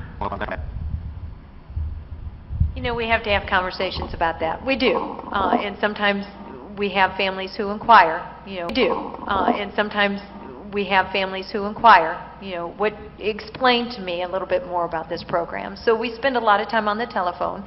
We've spent a lot of time this year having face-to-face conversations with families, and we've held a lot of tours where parents come in and visit with us and then bring their child with them as well. So we really try and explain to them what it is we're all about. We're just trying to help kids find a way to succeed, to meet their very individualized needs. And it seems as though we're able to work through it. There's some hesitancy, but I think once they meet the staff and once we really have the opportunity to have those conversations, things progress and in a positive direction. But yeah, we do get that a little bit. Well, I know you do the best you can. I think you'd find, especially after the discussions we've had among the board members and with Dr. Seni and Dr. Marty also, we really do believe in this long-term plan that would solve some of these facility issues that would maybe get you under one roof. Thank you. I mean, we believe in that. We haven't seen the plan yet, but we certainly would like to see that happen. A final thing for you. You know, the Alumni Association has their Hall of Fame, and as we go up there, there are certain people that exceed our expectations and do some neat things. Not all of them in education, but is there some thought of somehow you could increase that value that the Fernies feel that, hey, here's somebody that went on and became a doctor, here's somebody that's a successful DJ or whatever it might be? Mm-hmm. And we do have several success stories, and I know of one attorney, I know one person that's in public and communications, and another one who is a very well established, I guess, social worker, but also published and very competent and confident. And so I would like to see more of that. I also would like to get some of the alumni in to Fern Ridge so they can be the role models that some of these students need to see and need to emulate and need to be a part maybe of the process of getting them to where they are. So is that kind of touted up there? The kids know that here's some people that have been through Fern Ridge and you know, they are. In fact, we're getting more and more. In fact, I've asked a couple of our faculty members that have been at Fern Ridge for the duration. Actually, one in particular has been there for 17 years. She's contacting the alumni that she knows so we can develop some sort of, I don't want to call it partnership, but to come back in and talk to the kids about their experiences and the things that they've done, the problems that they've overcome, and have put them now in a position to where they're very, well, their lives are good now, and they weren't necessarily back then, but some decisions that they've made a difference. So yes. Yeah, Bruce and I would have been at Fern Ridge. Yeah, absolutely. Well, thank you very much. Are there any other questions or comments? Thank you very much. Thank you very much. Thank you. 12.03 is Paul Tandy. Again, this was presented to us. You skipping 12.02? Oh boy. Yeah, oh boy. That's small. You're going to make some people very angry. angry if you skip that one. Let's do over. 12.02, the evaluation of secondary communication arts. And Becky Langrill, our coordinator of secondary communication arts, we all received a beautiful folder, or not, a binder, very nicely done, and we appreciate the effort on this and look forward to hearing your report. I would be glad to go home. I mean,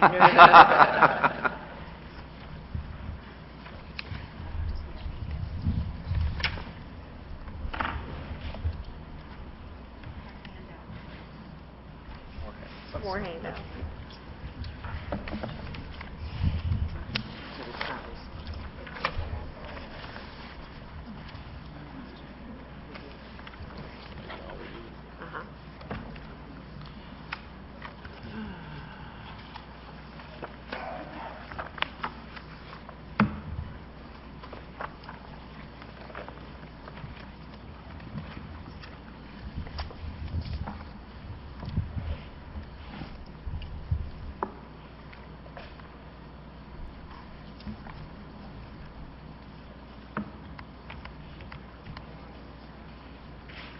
Sounds like we should be at 13.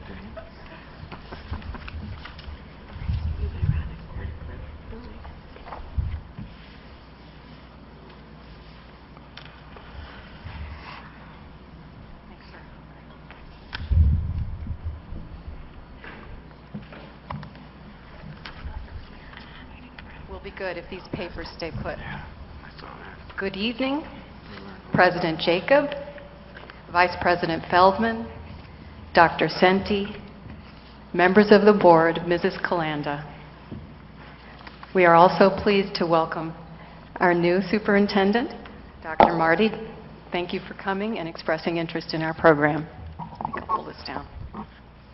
I appreciate the opportunity to present to you the key findings and recommendations of the Secondary Communication Arts Program Evaluation.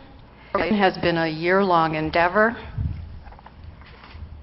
that has involved many stakeholders. A special thanks is extended to the middle school communication arts curriculum leaders, the high school department leaders, the middle school literacy coaches, as well as the many teachers, students, administrators, and family members who completed the surveys. In addition, a very special thanks to Dr. Nathan Tyson for his expertise and professional collaboration, and to Kathy Blackmore, Dr. Tim Hudson, Dr. Julie Collins, and to my secretary, Linda Kramer, for their help with the preparation of this presentation.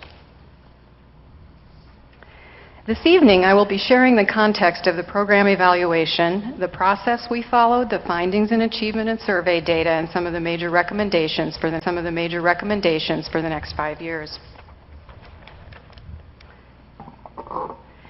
The last program evaluation for communication arts was done K-12 and conducted 10 years ago in 2001, with the curriculum framework presented to the Parkways Board of Education in May of 2006. Since then, middle school teachers have worked to design 15 units of study and 15 common assessments for the new double communication arts classes. At the high school, we have established priority overarching essential questions for each grade level, priority standards, and shared rubrics. In addition, we have been developing model units for English 1 through 3 using the backward planning model of understanding by design. These are just now being posted to the OCG. At the present time, communication arts teachers find themselves amid multiple and rapid changes at the national, state, and district level. But perhaps the most dramatic change is none of these. Rather than school, for the first time in history, the first place students turn for their education is Wikipedia, YouTube, Facebook, video games, and cell phones. This has created a unique and unprecedented set of opportunities and challenges for communication arts teachers. This chart gives us a sense of the experience levels of communication arts teachers. It shows us that 12 of our 73 middle school teachers and 6 of our high school teachers are in their first years in Parkway. If you move down the columns, you will see that 74% of middle school teachers and 46% of high school teachers are in their first 5 years. So, the context for our program evaluation is a time of intense change at a point when Many teachers are in the first stage of their career.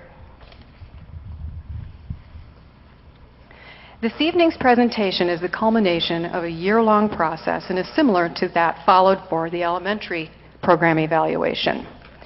Lisa Meredith and I spoke with you in December about your particular interests, and we integrated these into survey questions that you will be hearing about shortly.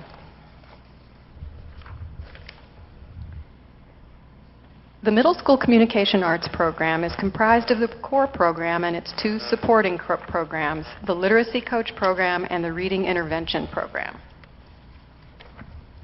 The High School Communication Arts program consists of over 70 courses across the core and English electives, in addition to the content areas of speech and debate and journalism. The research question that guided the evaluation was, to what extent do the secondary communication arts curriculum and programs ensure achievement of the Parkway mission? To answer this question, we will begin by looking at the achievement data. This chart shows how different groups of middle school students performed on the map over the last 5 years. We see that Parkway Middle School students outscore those in the county and the state, with improvement shown since 2006. For all the middle school achievement data, please see pages 9 through 23 in your binders. MAP cohort data attempt to trace the progress of students, same group of students, over a period of time. This first chart shows how students who were in grade 6 last spring have fared over the last 3 years, the preceding 3 years, so grade 4, grade 5, and grade 6. And we see that over that period of time, they realized a net gain of 2.1%. Over the past 4 years, students who were 7th graders in 2010 made a net gain of 11.1%, and over the past 5 years, students who were 8th graders in 2010 made a net gain of 12.7%. A key finding is that the Parkway curriculum helps students increase in proficiency the longer they follow it. But we have a problem with grade 6. When we looked more deeply into the data, we discovered that in 2010, 6th grade girls made AYP, while 6th grade boys did not. This warrants further study. A critical part of the program evaluation is the analysis of achievement data related to various groups of students. Taking grade 6 as an example, the different colored lines show how various groups of 6th graders did on the map over the past 5 years. While this chart has a lot on it, we can see at a glance that there are major differences in the percentage of students achieving proficient or advanced across groups. This reveals that the implementation of our middle school curriculum has had a varying degree of impact for different groups of students.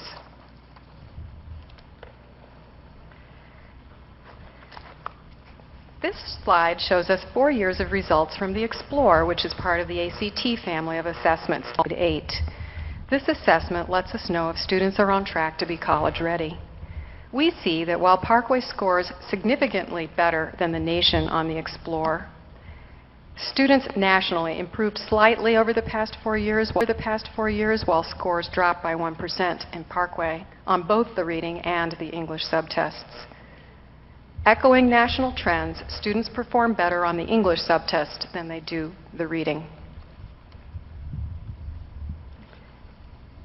Turning now to the high school achievement data, we see that for the past 2 years that we have had the English 2 end of course exam, Parkway has outscored districts in the region and the state, with 84.6% of students reaching or exceeding the proficiency target in 2010. We just learned a few weeks ago that the percent of Parkway students scoring proficient or advanced on the 2011 has risen to 86%, with one of our high schools averaging 89%. So we are making progress.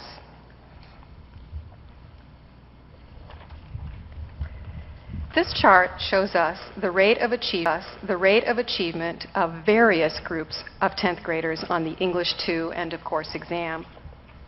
Again, this has a lot of information on it, but we can see at a glance that we have a significant discrepancy in the rate of achievement levels for different groups of students.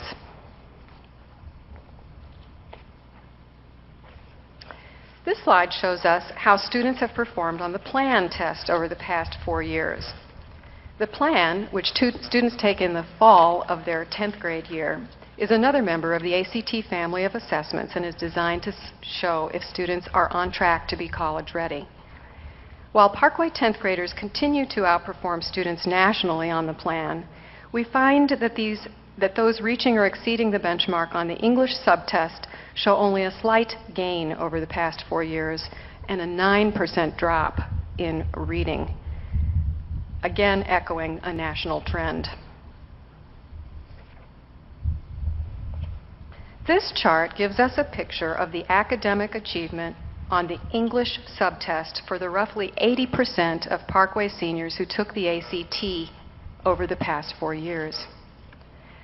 While 86% of this group met or exceeded the benchmark for college readiness in English in 2010, which is the national average, we can observe that for the past 4 years, scores declined slightly, echoing again national trends, and the achievement gap persists throughout to the end of high school.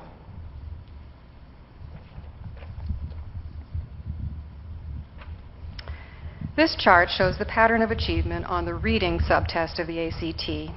71% of Parkway students taking the ACT reading subtest met the benchmark for college readiness in 2010. Again, while this result is well above the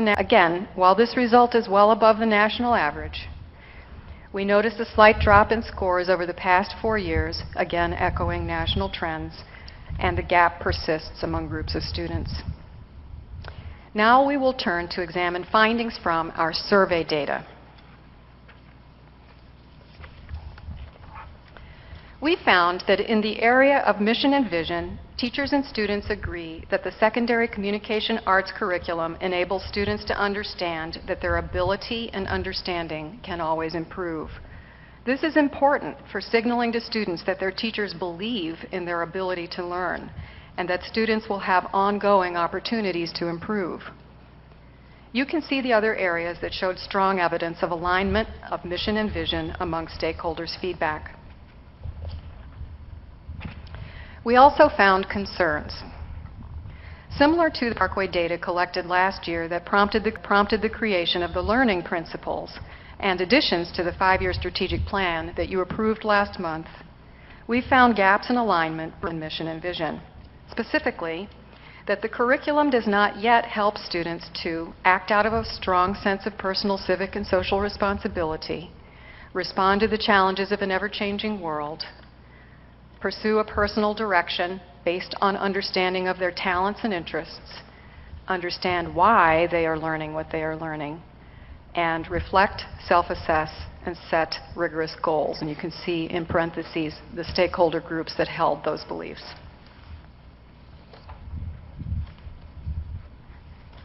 In the area of desired results, both middle and high school teachers report using the Understanding by Design planning model and relying on formative assessments to check students' understanding. However, high school teachers have not been using the units on the OCG, as each department selects its own books, and units tend to be book-centered at this time. Further, teachers vary how they teach a unit depending on when in the semester they're teaching it, and so teachers have found the OCG too static to keep up with the varying needs of their students. We believe a next step is to establish resources on the OCG that address each of the priority standards for high school that teachers can then adapt and integrate into the units they implement. We believe this direction holds promise for increasing content knowledge and differentiation of instruction around shared learning targets. Teachers agree that they use formative assessments to check understanding.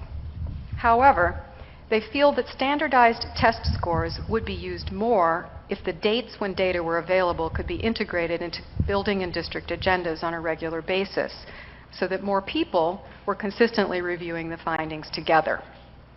This is an area that the district assessment and data team will be taking up next year.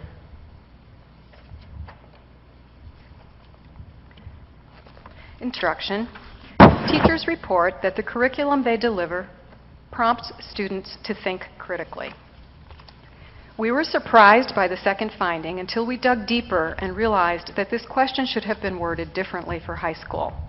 Instead of mentioning the I can statements, which we emphasized several years ago in high school, we should have asked about priority standards, which we just developed in 2009-2010 to align with the Common Core. Still, considering that parents perceive students need to engage in more goal setting and have a clearer understanding of the learning targets, this finding provides us with important direction going forward.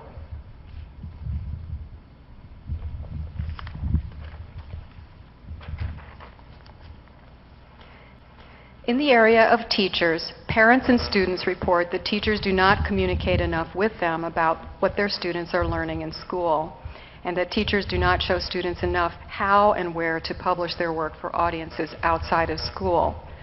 This is a transfer measure designed to encourage writing for real audiences, so something we need to take a look at. Now I'm going to report some of the findings associated with the 2 support programs for middle school communication arts, starting with the Literacy Coach program. As a result of Proposition R, a Literacy Coach program was implemented in 2007, starting with 2 coaches. 3 more joined the middle school in 2008, 1 per building. The Literacy Coach job description includes a variety of responsibilities. 80% of the coach's time is dedicated to supporting teachers at the building level. This includes working one-on-one with teachers in coaching cycles, leading data dialogue, facilitating building study groups, and conducting development with the entire faculty.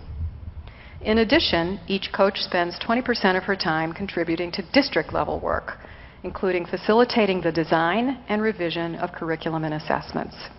They also provide district-wide professional development through salary credits and summer workshops. A correlation was found between increased achievement in grade 7 and the time teachers spent working with a coach. Additional survey data found in Appendix R of your binders show that teachers and administrators agree or strongly agree that teachers offer key support to building leadership and facilitate adult learning in best literacy practices. We will look now at findings related to the middle school reading intervention program.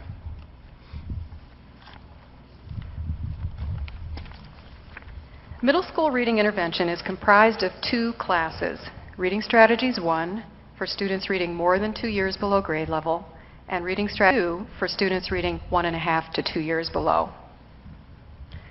I'm now going to show you 2 things: the number of students in grades 5, 6, and 7 who scored below proficient on the map in the spring of 2010. And then I'm going to show you the number of students that we served this past school year in Reading Strategies classes. In the spring of 2010, 1,324 students across grades 5, 6, and 7 scored at basic or below basic on the map. The table shows you the distribution.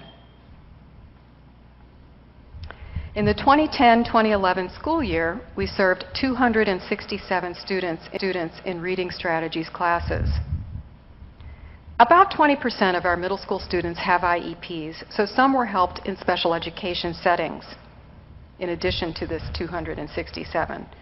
However, even with assistance, we can see that there are more middle school students who could benefit from additional reading support than we currently serve. We know that being in Reading Strategies classes helps our students achieve. Using pre-post-test measures, Dr. Tyson has found a relationship over the past 2 years between higher MAP scores and taking Reading Strategies classes.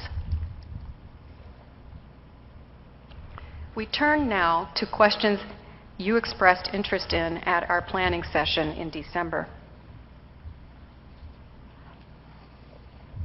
This slide has a lot of information on it that you requested, and the numbers are showing you the mean scores and responses from stakeholders in various areas on a 5-point scale, with 1 being strongly disagree and 5 being strongly agree. A quick scan shows that for all areas except the last, Responses fell within the mid-range, indicating neutral no opinion. Let's look at a few in detail. In terms of homework, the mean score for the prompt, "My child gets an appropriate amount of homework," was 3.57 for middle school parents and 3.64 for high school. This reveals that parents at the middle school level are slightly less certain that the amount of homework is appropriate, but both groups do not convey strong feelings about this topic in either direction. In terms of grading, the response to the prompt, "My child gets grades that accurately reflect what he or she knows," drew a mean response from middle school parents at 3.58 and at 3.65 for high school parents. Students also weighed in on this question with a mean score for middle school at 379 and 343 for high school. So again, not strong feelings in either direction.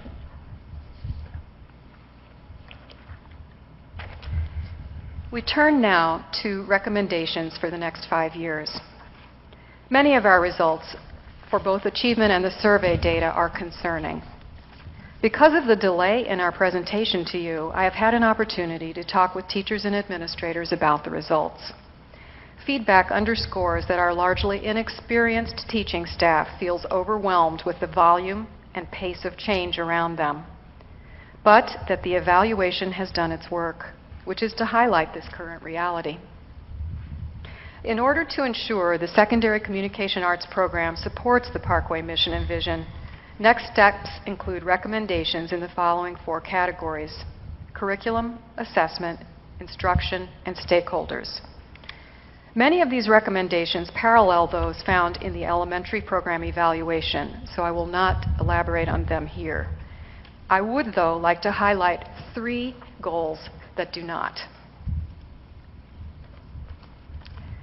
Our survey results show that both parents and students at both middle and high school strongly agree that students use technology whenever it is available. We know that rapid changes in our culture have produced a generation of students who think and communicate in fundamentally different ways from those of previous generations. Outside the school day, students are increasingly immersed in dynamic, full-color, multimedia-rich, hyperlinked learning environments with immediate access to information and immediate feedback. Students are used to controlling the flow of information according to their interests and needs. They are able to communicate with anyone about anything at any time, and they are attached to devices as, quote, indispensable social and learning accessories. To reach our mission of helping students understand and respond to the challenges of an ever-changing world, we must consider how to expand literacy to include visual, media, creative, collaborative, information, and solution-oriented literacies. So the question is, are we ready to ask whether it's time to bring your own technology to school? Just a question.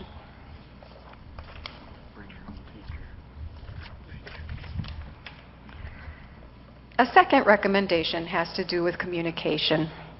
In Parkway, we have had decentralized, site-based organizational structures which have been flexible and responsive to individual school needs. Because of this, several years ago, I started visiting each school to conduct what I called Becky, Lunch, and Books, also known as BLAB sessions, the purpose of which was to share a professional resource, communicate district vision directly to teachers, and learn more about what teachers were thinking and needing. But this approach proved to be inefficient for a variety of reasons. This year, to reduce the volume of email vying for teachers' valuable time and attention, we emphasized communication through teacher leaders and the Secondary Communication Arts website on Inside Parkway, posting such things as meeting agendas and our CSIP goals. Through this, we were hoping to facilitate a consistent message efficiently.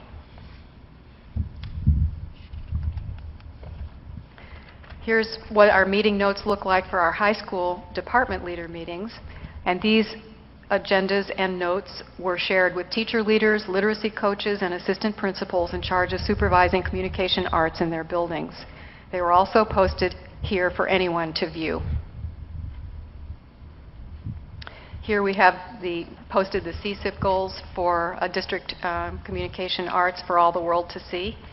And we linked every agenda item for all of the meetings that we held this year with leaders to various components of the CSIP goals, CSIP plan. I also sent out newsletters, which were also posted on the Communication Arts website. But these forms of communication did not help the community have a shared sense of vision. So I'm faced with an irony. I am the coordinator of communication arts with a communication problem. The question remains, how do we communicate about issues, leverage the nodes of expertise throughout the community, and maximize their influence to do good things for students without overwhelming teachers? In this time of rapid change, to get to our mission, we need structures to increase the two-way flow of communication characteristic of communities while maintaining the focused direction associated with hierarchies. This is a major goal going forward, and I believe that the PLC structure that Parkway is adopting for professional development will help. The third recommendation I would like to highlight involves content area literacy. In this picture, you see a group of teachers linking arms, reflecting the way high-functioning elementary schools help children to be exposed to a literacy-rich environment all day long. Starting in 6th grade, though, the task of helping students become literate, critical consumers of information falls heavily on the shoulders of communication arts teachers, and students only see their CA teacher for part of the day. As we've studied the research on turnaround schools in the nation and the region, we find that a major trait these schools and districts share is a system-wide, full-scale commitment to literacy throughout all departments and functional areas. It turns out this fits well with our strategic plan. To reach the priorities within the plan that have been established for next year, students must be reading, writing, and thinking all day long. If we look at our mission and vision, there is nothing that can be accomplished without the abilities to read, write, think, and discuss. The time has come for secondary Parkway teachers in all disciplines to link arms through a system-wide commitment to content area literacy so that we can collectively lift all our students to high levels of achievement. Parkway's exciting new approach to teacher development through professional learning communities holds great promise for helping us to reach this commitment.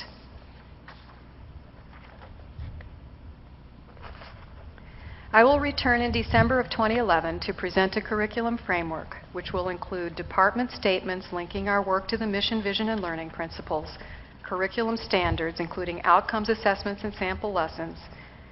In addition, the framework will include a plan for how the program will be monitored during the 6-year cycle. I will present a 5-year strategic plan providing specific strategies and action steps that will be utilized to help accomplish the recommendations presented in our program evaluation. In closing, I would like to quote leadership expert Margaret Wheatley, who reminds us that we need a different worldview to guide us in this new world of continuous change and intimately connected systems that reach around the globe. We strive to develop this new worldview with help from you and our colleagues across the district so that together we really can help all students succeed. Thank you for the opportunity to share this evening, and at this time I welcome your comments. Thank you, Becky. Are there any questions from the board? I get to go first? You get to go first. Thank you. That's very interesting. One question that I'm hearing all the time from parents. I have a going to be a junior student and going to be a ninth grade student. So I have a lot of contact with parents. And I hear it every single day about the differences in rigor between our honors classes and our regular classes. The honors classes are generally too hard for the population, yet the kids that are taking the regular classes just breeze along. And what are we doing to serve the needs of the students that are bored to death in the regular classes?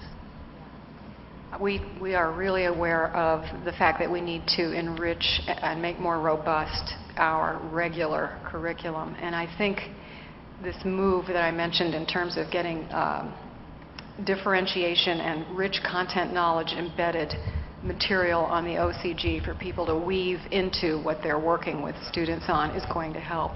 I also think it's going to be very valuable as we move into the PLC structure to have the common assessment development drive that rigor.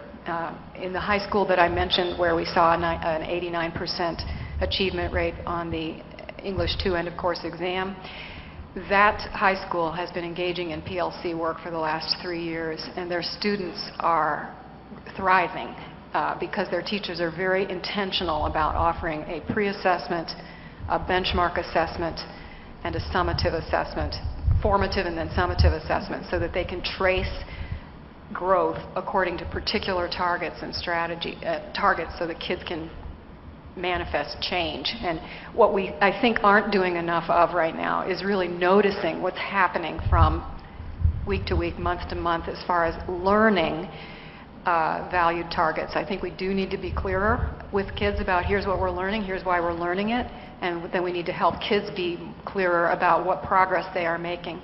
We do have people who are experimenting with standards-based grading, which is something that the board mentioned in December, and is something that the DAD team, the District and Assessment, District and Data and Assessment, okay, DAD team will be tackling gradually over the next while as well. Standards-based grading forces clarity, and it makes it very obvious when growth isn't happening.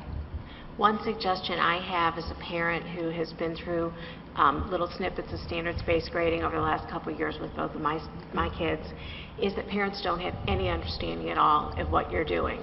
I sat in a session here, 8th grade comm arts in an open house, where I thought a very well-spoken literacy coach explained it in terms that I could understand, but I probably read a little bit more about this stuff than the average parent.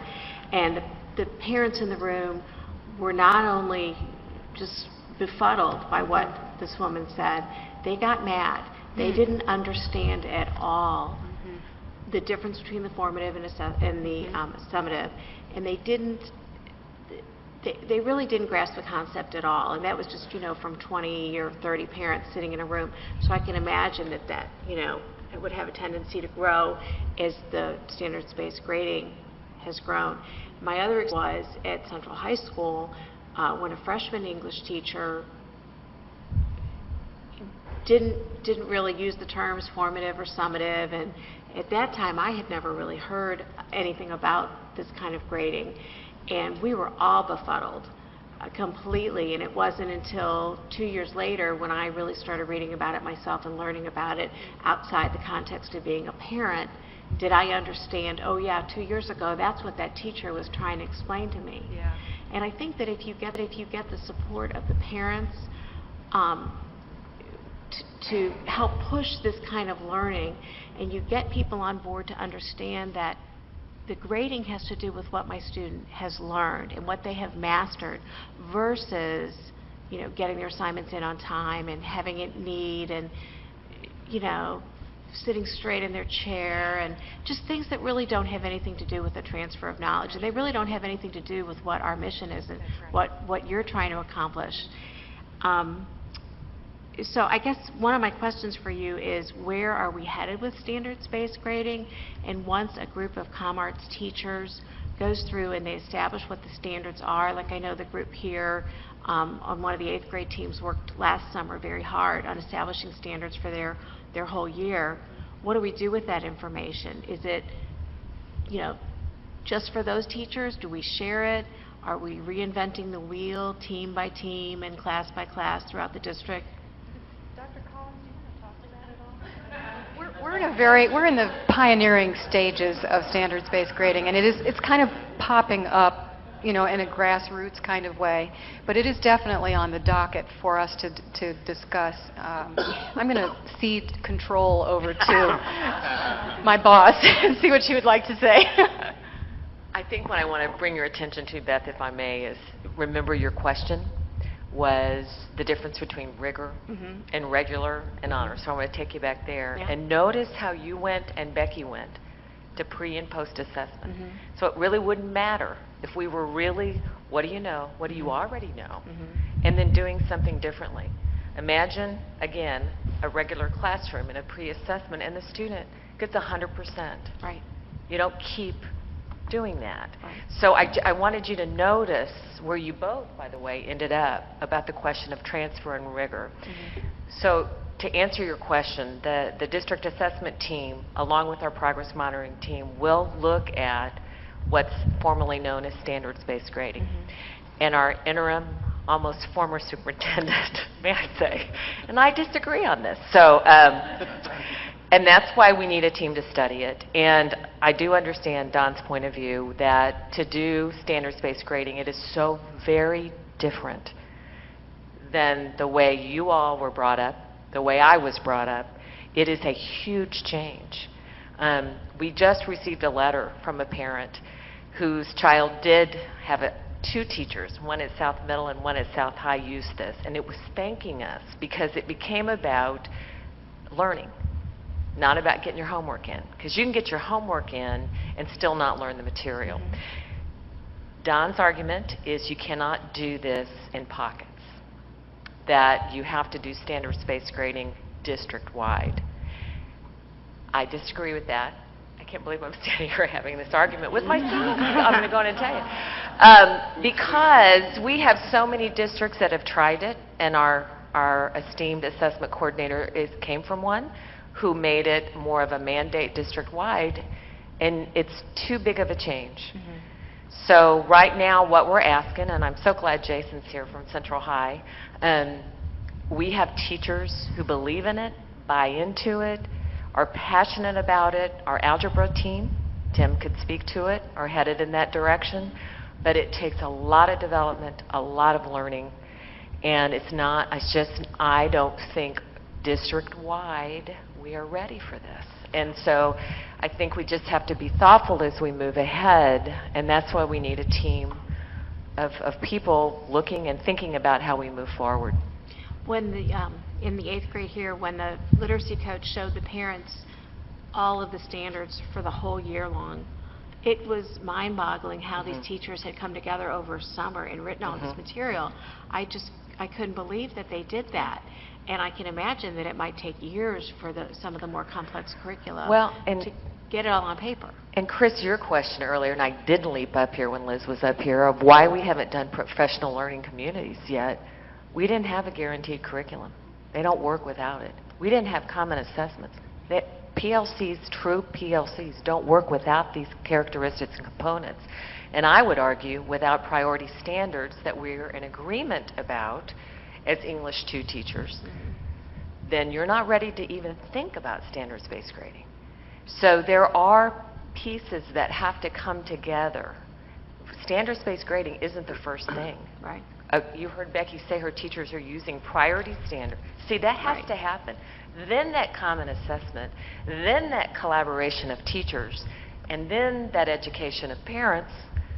So it's just, we're in that kind of, this needs to work, PLCs need to work, and then the assessment team can look at the readiness. Are we ready? So, Becky, back to the part when you were talking about different English 2 teachers, for instance, teaching different books at different times during the semester. I don't understand how that fits in with, with these assessments. I mean, how do you assess one thing with everybody if they haven't all studied the same material? The way that South High is doing it is that their teachers have actually come together around common units, and so it's easier for them. But not all English departments may have that set of conditions right now. It doesn't stop them, though, from, this is my belief, creating benchmark assessments around skills that we are committing to. You know, what pieces of knowledge and skill are common and are not tied to a book specifically. You know, so you can give a student a cold read absolutely. and learn how to Absolutely. show your ability to infer, for example, or you can do a small writing performance event and be evaluated on one of our shared rubrics. So we have common rubrics that we train the kids on. I don't want to hijack this whole conversation. I just have one more question. Sure. And that is, I always think, what if one of our students spent 9th grade at one high school and then moved on to 10th grade at another, and 11th grade at another, and 12th grade at another? Would they get your entire curriculum? The way that we are guaranteeing the curriculum right now is through the standards. That's stage 1. What are the desired results? And those right now are written in terms of overarching essential questions, core knowledge, and core skills. And the skills piece is shared. Okay, we have the priorities in place for grade 9, grade 10, etc. So that student would progress skills-wise, but the vehicles that might be used to acquire those skills would not necessarily be the same if they'd stayed in that same high school. And then, okay, so, yeah, I don't know. Yeah. You must have been sitting in the room 5 years ago, 6 years ago, when we were discussing all this, when we were all little, you know, site-based schools, because that didn't happen. And we have so changed. Jason was just talking to me. Jason, by the way, is our department leader at Central High School. I'm so thankful he's here. About how radically. Do you want to come up and talk for a second? Come here. He's been here a while. He was just telling me about those changes. Go ahead. Good evening.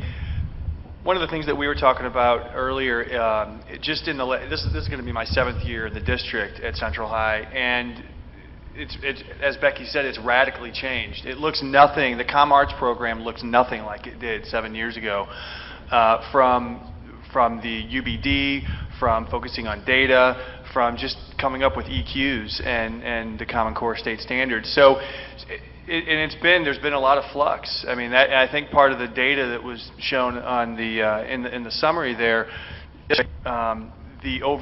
some teachers do feel overwhelmed from the amount of change that has occurred, and as that change, I think, relaxes with the PLCs, with the data assessment, I think, you know, things are going to even out pretty well. So I think that sort of feeling of chaos sometimes is going away, and I do think the PLC model will help us kind of merge the Comm Arts goals with the district goals, and I think the change is going to be more focused, and I think teachers will be able to move forward more confidently. So again, 6 years, it's been a lot of change, but it's been good, and I think we've been able to really narrow our focus. So.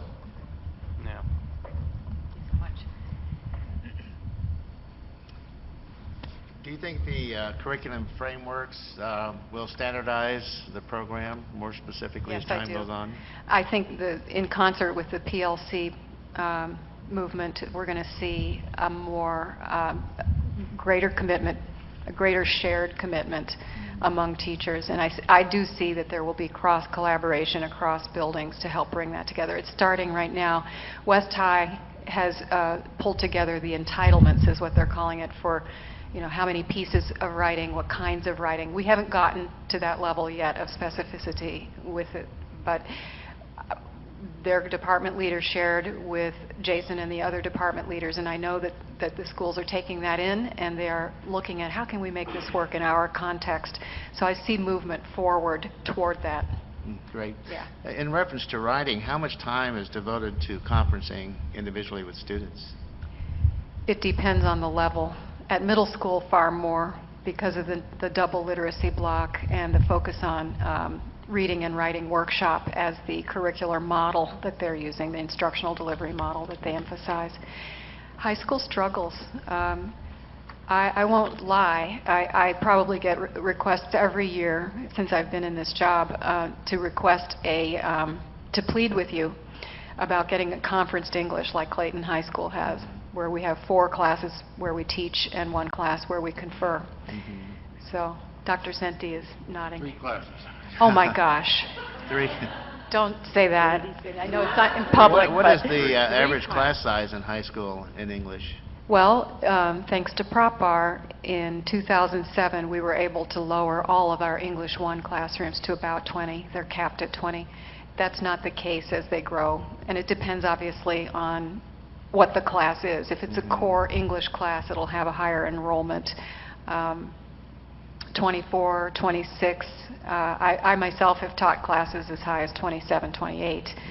But I know there are other classes, like elective classes, where there can be more than 30. Am I right, Jason? Do we have any that are that high? Are bigger. Okay, so journalism. Thank you. You know, in terms of the recommendations, are they really goals?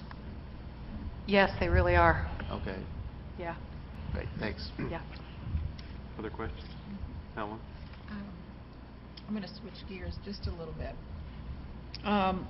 One of the comments was that there isn't enough teacher communication, and I can personally relate to that. For a parent who hasn't heard anything, and I realize that everybody has a responsibility, the teacher, the parent, the student, but for a parent to just come into a conference or wait for a report card and then realize that whole semester the work isn't finished or anything like that, or something else has been going on that they didn't know about in defense of the parents, how do you respond to that? That's one question, then I have another one. It is a national problem. Parents do not feel well communicated with in general, and that's been true for a while. I guess it's probably always been true. When I shared these results with the teachers, they had a lot of questions back, and we think part of it could have been an artifact of the way we posed the question on the survey. For example, teachers wondered if parents felt that teachers were non-responsive when parents called or needed something. That was another way that we could think about communication. The way the question was designed, though, was to capture the amount of energy that's being put into sending home. And this district has put a lot of effort into creating teacher websites, which were meant to help with that very issue. Some teachers are pretty proactive as far as how their websites are managed, and I think it's definitely an area for growth for us. We recognize the need, and we need to do better. We need to do better on a couple things too. The idea of communicating what's going well, you know, picking up the phone and saying, you know, your son had a fabulous day today. How great would that be for a parent? Yeah. And I do realize that teachers do not have the time to communicate 100% with all of their students, but there are some students that we know that could use that extra little bump or that extra little push, and that's why I wanted to bring that up too. But my other comment is on the literacy coaches. How do you respond to teachers who say, I wish the student would just stay in the classroom and have more time in the classroom rather than with the literacy coach? Are you wondering about the literacy coach or the reading specialist? The literacy coach works with the grown-ups, and the reading specialist works with the children. Okay, let me rephrase that. Okay. The reading specialist, but then also, how much time then is the literacy coach with the teachers? Okay, so part one is children do not miss communication arts to attend a reading strategies class. We were trying very hard to avoid pulling them from any core content area. Frequently what happens is that they just take one elective rather than two. And so there's dialogue, a lot of dialogue about the pros and the cons of trying to help a child with their literacy, but maybe limiting their access to an elective where they have a lot of success and enjoy themselves. So that's the kind of conversation that we hear as far as the reading strategies classes go. And another conversation in that context is is it something we should mandate? Because right now it's definitely parent choice whether a child would take the reading strategies class. And that's not the case in all districts. As far as the literacy coaches go, our goal is for them to work in what we call cycles, where they embed with a teacher for a period of 2 to 4 weeks, working on a target that the teacher has figured out that they would like help with, usually coming out of looking at student work and trying to figure out why aren't they getting this thing. And the degree of success that the coaches have in terms of having those cycles has varied from building to building, depending kind of on the culture. Lisa talked with you in April about how there are characteristics that go along with environments that nurture high-impact coaching, and when not all of those characteristics are present, it's harder for coaches to get in. They serve in 3 ways. They serve one-on-one, they serve small group facilitation, and they serve whole group, large group development. So when they're not able to get in as much as they want, then they're serving in other ways. You know, the leadership in the building really values what they're able to bring to manifesting the CSIP goals. So there's a definite benefit. The problem is that the coaches are spread very thin. You know, our middle schools are 2 to 3 times the size of our elementary schools, and we just have the one coach. And so from year to year, we have to figure out, are they going to focus on all the teachers, or are they going to focus just on communication arts? And it has varied from year to year. But going forward, I really think, I wish we had 2 coaches, and one could focus on comm arts, and the other could focus on content area literacy, because that's really where that push is going to come from at the middle school level. What is your solution? More money. Thank you. I'm honest, if nothing else. Ms. Mulgrew? I was curious to piggyback on Helen's first question. Has the implementation of Infinite Campus, do you feel it's helped with the communication from the teacher to the parent and vice versa? I regret that I have very little contact with teachers around IC, so I don't know. I would have thought so, but here's what I think I know based on our survey, is that it's not enough. Not sure. Basically, it's not robust enough of a vehicle to communicate what's going on with the kids.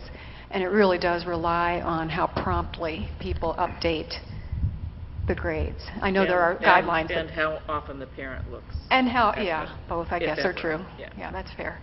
You can certainly identify a problem a lot earlier than waiting for that parent-teacher conference when it's months have We gone have the by. flag system, that's right, yeah. But even that, I think, is delayed. And you know, on that topic, we are very blessed to have the progress monitoring coaches, and they have helped immensely to shorten the feedback loop when kids aren't doing well. Teachers are asking really good questions, drilling down to the individual student level to find out where kids are failing and how we can capture them and recoup them, put them where they need to go earlier. So. Well, I can tell you, you can give Cecilia Ryan good marks, because I got emails all the time. Now, I don't know how she did with all her students. She's amazing. But she certainly was kept us well Cecilia, I informed. hope you're watching.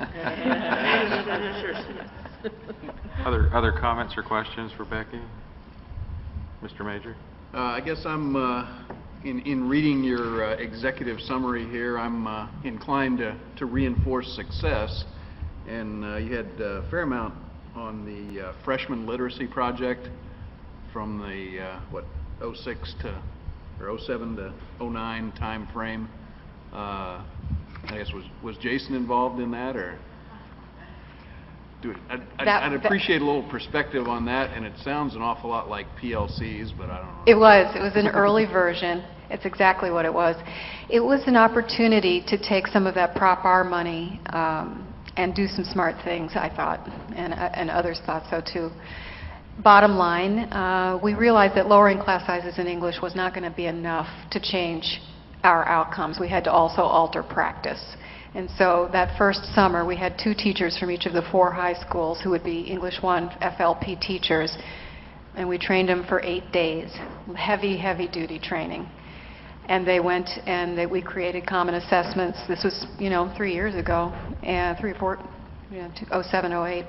And they ended up just really jump-starting the process of clarifying goals and standards and making it clear to kids what it is that I want you to learn. Uh-oh. We're out of time.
Our teachers the diaspora happened, and so I only have actually two of my original 8 left, and we have very young teachers in the program, and basically what needs to happen next is I have to go back and do 8 days of training with them, and we haven't done that. We also lost our common assessments because buildings started to create their own, and we couldn't have assessment build up. So that really took the sort of guts out of the program, to be honest with you. But it was a really important, I think, first step toward PLCs, toward common assessments, toward best practice, constructivist practice at the high school level, and it definitely had migrated out and influenced other people. It was controversial, too, I will point out. Yeah. Well, my perception was in some of the later data that there are echoes of the freshman literacy project in some of the other successes we're seeing. That's nice of you to say. Thank you. It's always dangerous when lawyers are playing with numbers, but it certainly seemed there was a ripple effect going forward. And I guess my question would be, okay, if we got a dead zone in 6th grade, what can we do there? That's a great idea. Create a cohort. Thank you. And then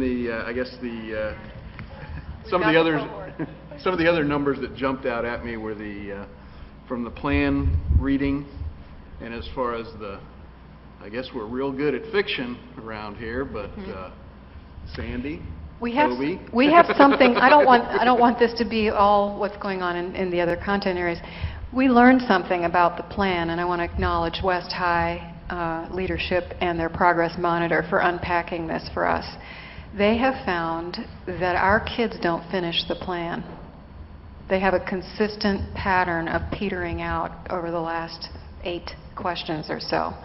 And so one of the things that taught us, because we hadn't really been noticing the plan data very much at all. It's been eclipsed by the EOC.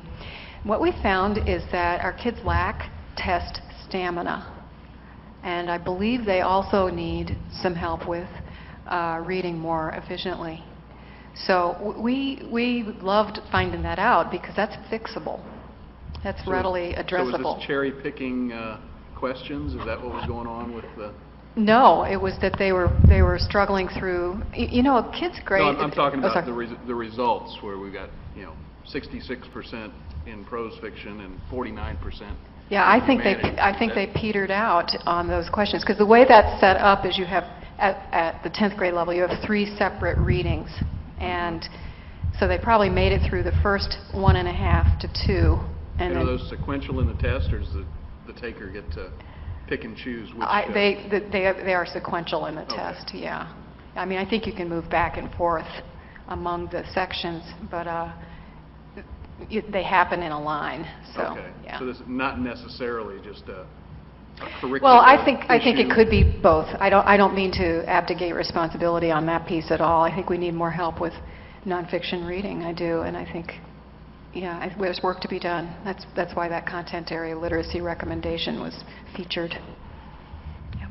Okay. Well, thank you very much. And always hazardous when Bruce starts playing with numbers. But Unless it's 0.6 or 0.1, right? Billable hours. That I can do. Any other questions for Becky?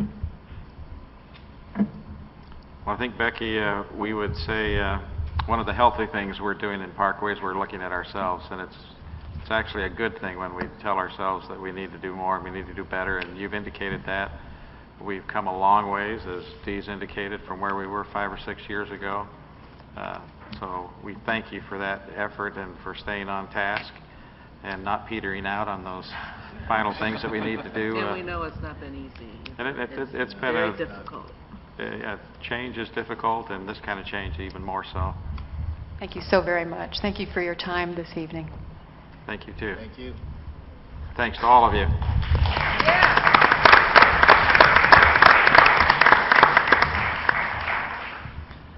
Moving on to 12.03, review of the 2012-2013 academic calendar.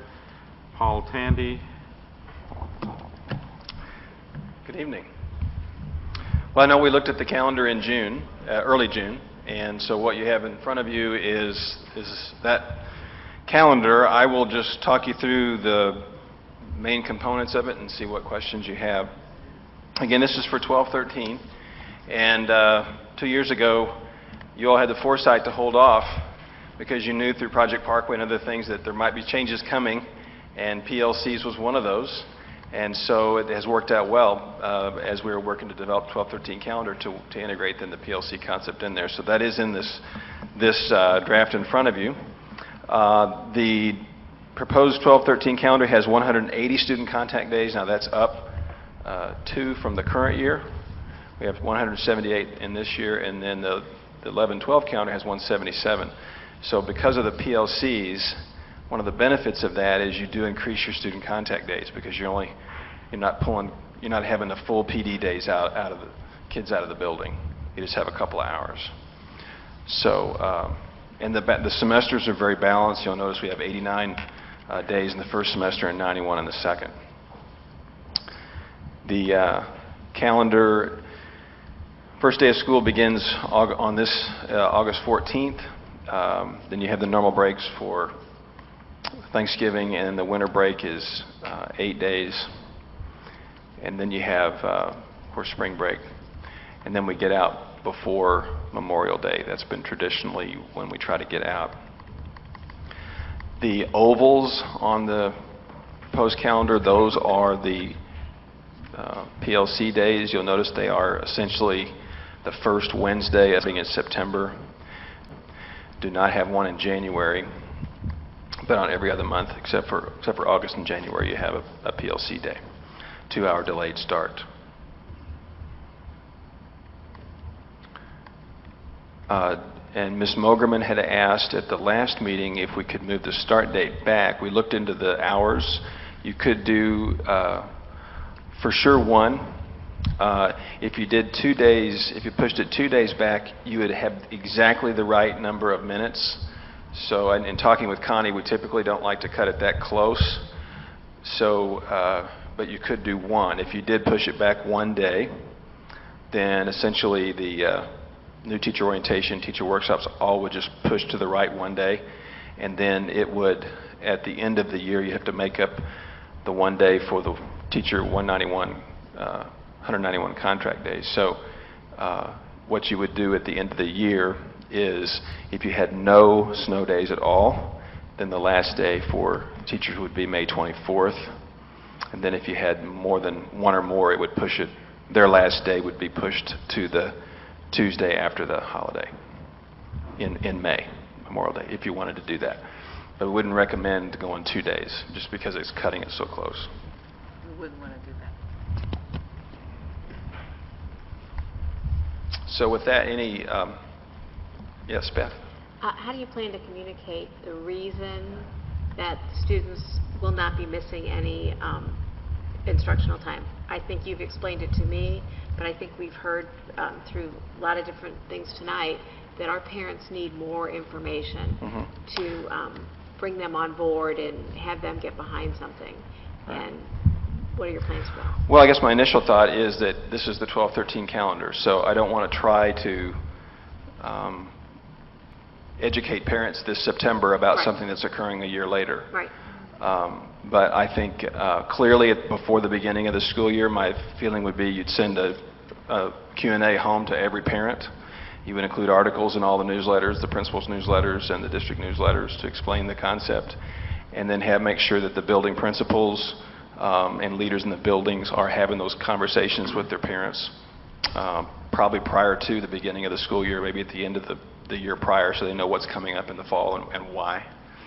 And I think we have an opportunity, because if you explain it, it's really kind of exciting as a parent, because your teachers are going to be spending quality time looking at your child's performance data and making decisions about your child's performance.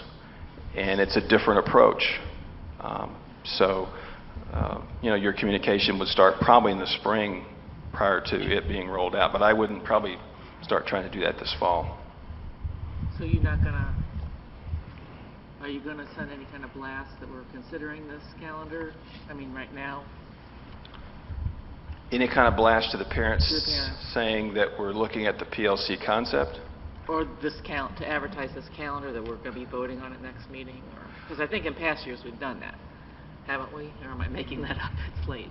Well, that was going to be my question, too. I don't recall sending a separate news release out saying this is the proposed calendar. I guess I made it up.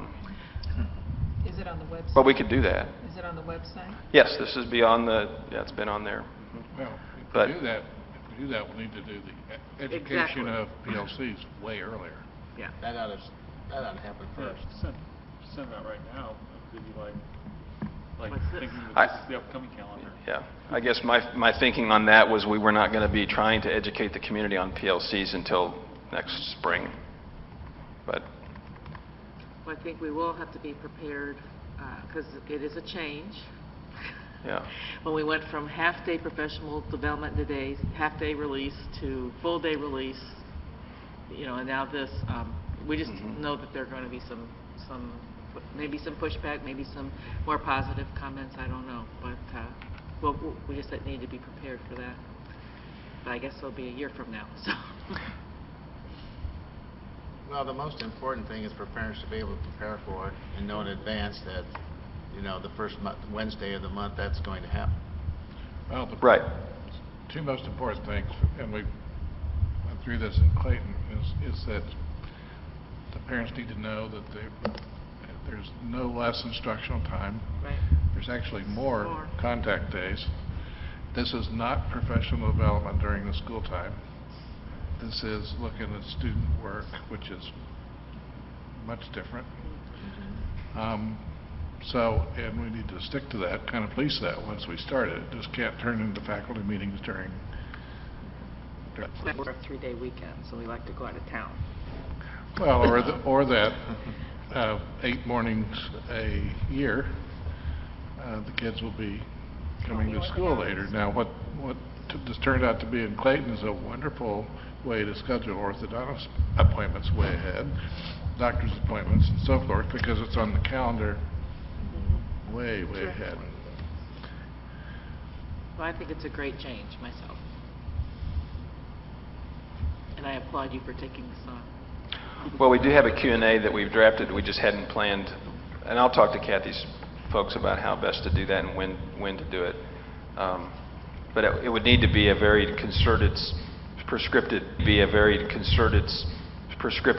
series of communications. No question about it. Perhaps when we publicize the fact that the board has adopted PLCs tonight, that we could start the Q&As earlier, maybe, I don't know. Well, we know people do look at the calendars a year or two out. They do. So, yes. I think as we're talking,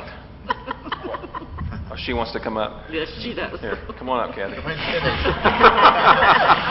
Just a matter of time. I'm sorry. But let's not forget, it's goal 4 of our strategic plan. Right. And so goal 4 at our first Project Parkway meeting, which we're meeting Friday to start thinking about. The big meetings, we'll be giving updates on Goal 4, the PLC process. So, in that, when's our first one? August? I think our first big Project Parkway meeting's in August, so I don't remember when it is. But I think it'll be a Goal 4 updates, which is in the moving to professional learning communities. Make sense? Is that good? Paul, a very You ready? wise principal once told me that you have to communicate something to parents a good 7 times before they actually grasp it. I think I'm painfully aware of that axiom. Anyone is, right? All I would say to that is you have to time them correctly. And if you're shooting it out there when people don't care, it's a waste of time. It's got to be in the right vehicle, too. And so I think a nice Q&A saying we've approved the PLC concept and this is what it's about is great. But what I'd say is that'll only hit this many of the people, and there has to be a series of prescriptive communications at the right time. And I think it needs to also include face-to-face time with parents, not just email. So.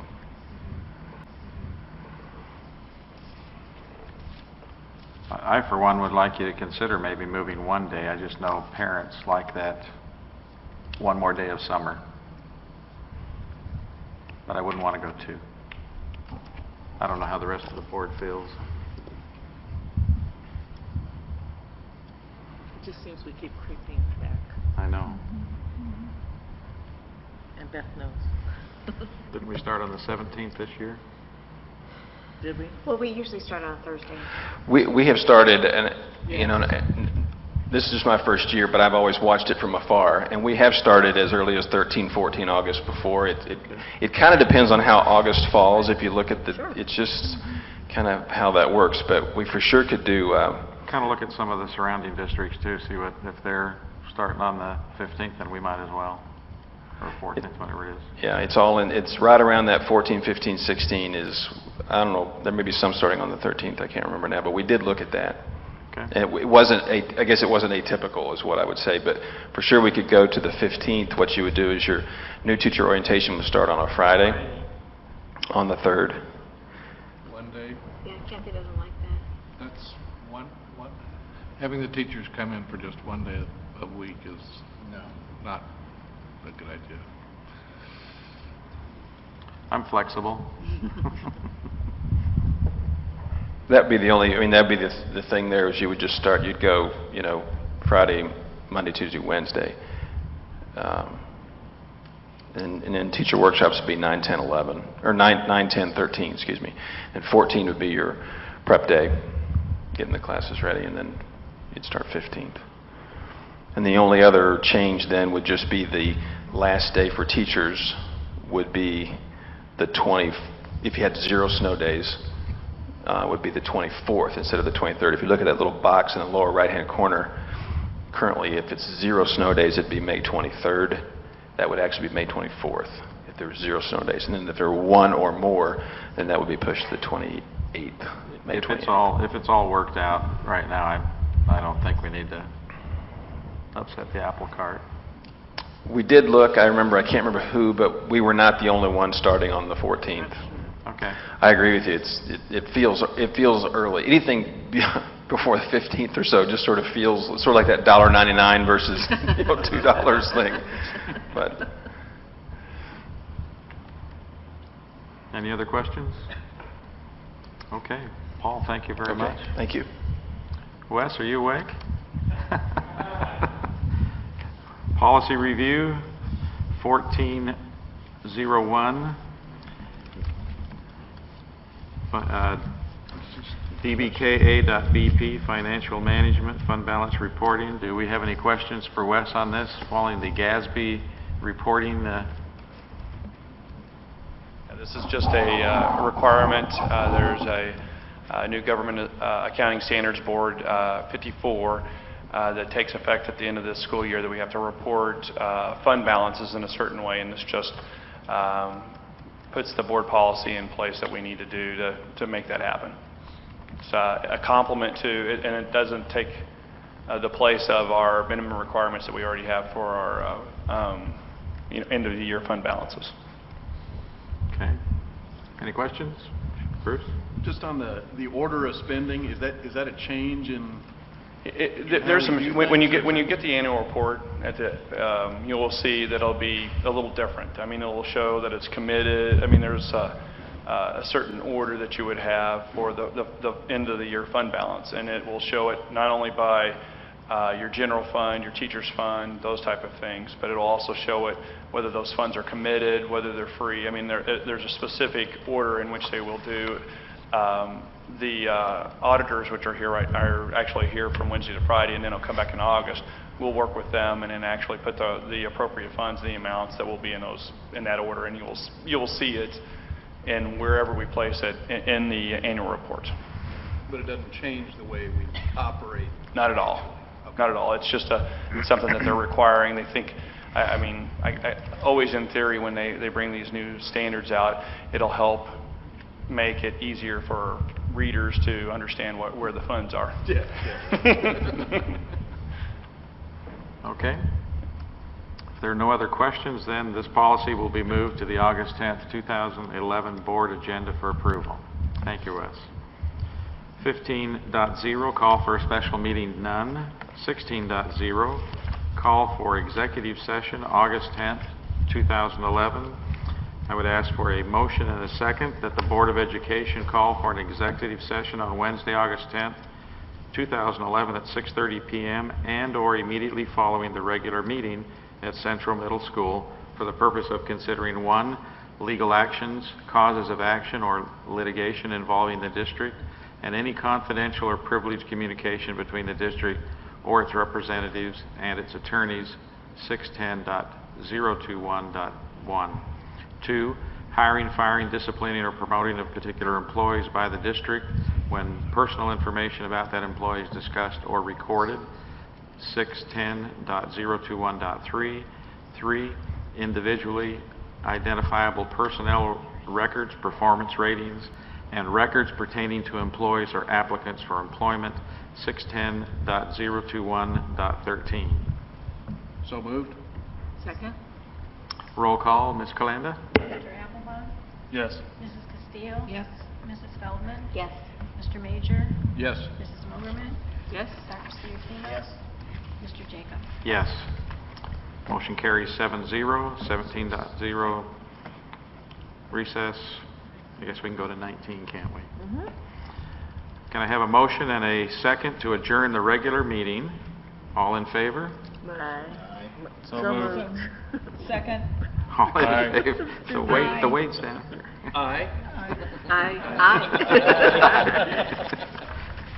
We are adjourned. 16 updates. I have 16 updates. Well, I have 14.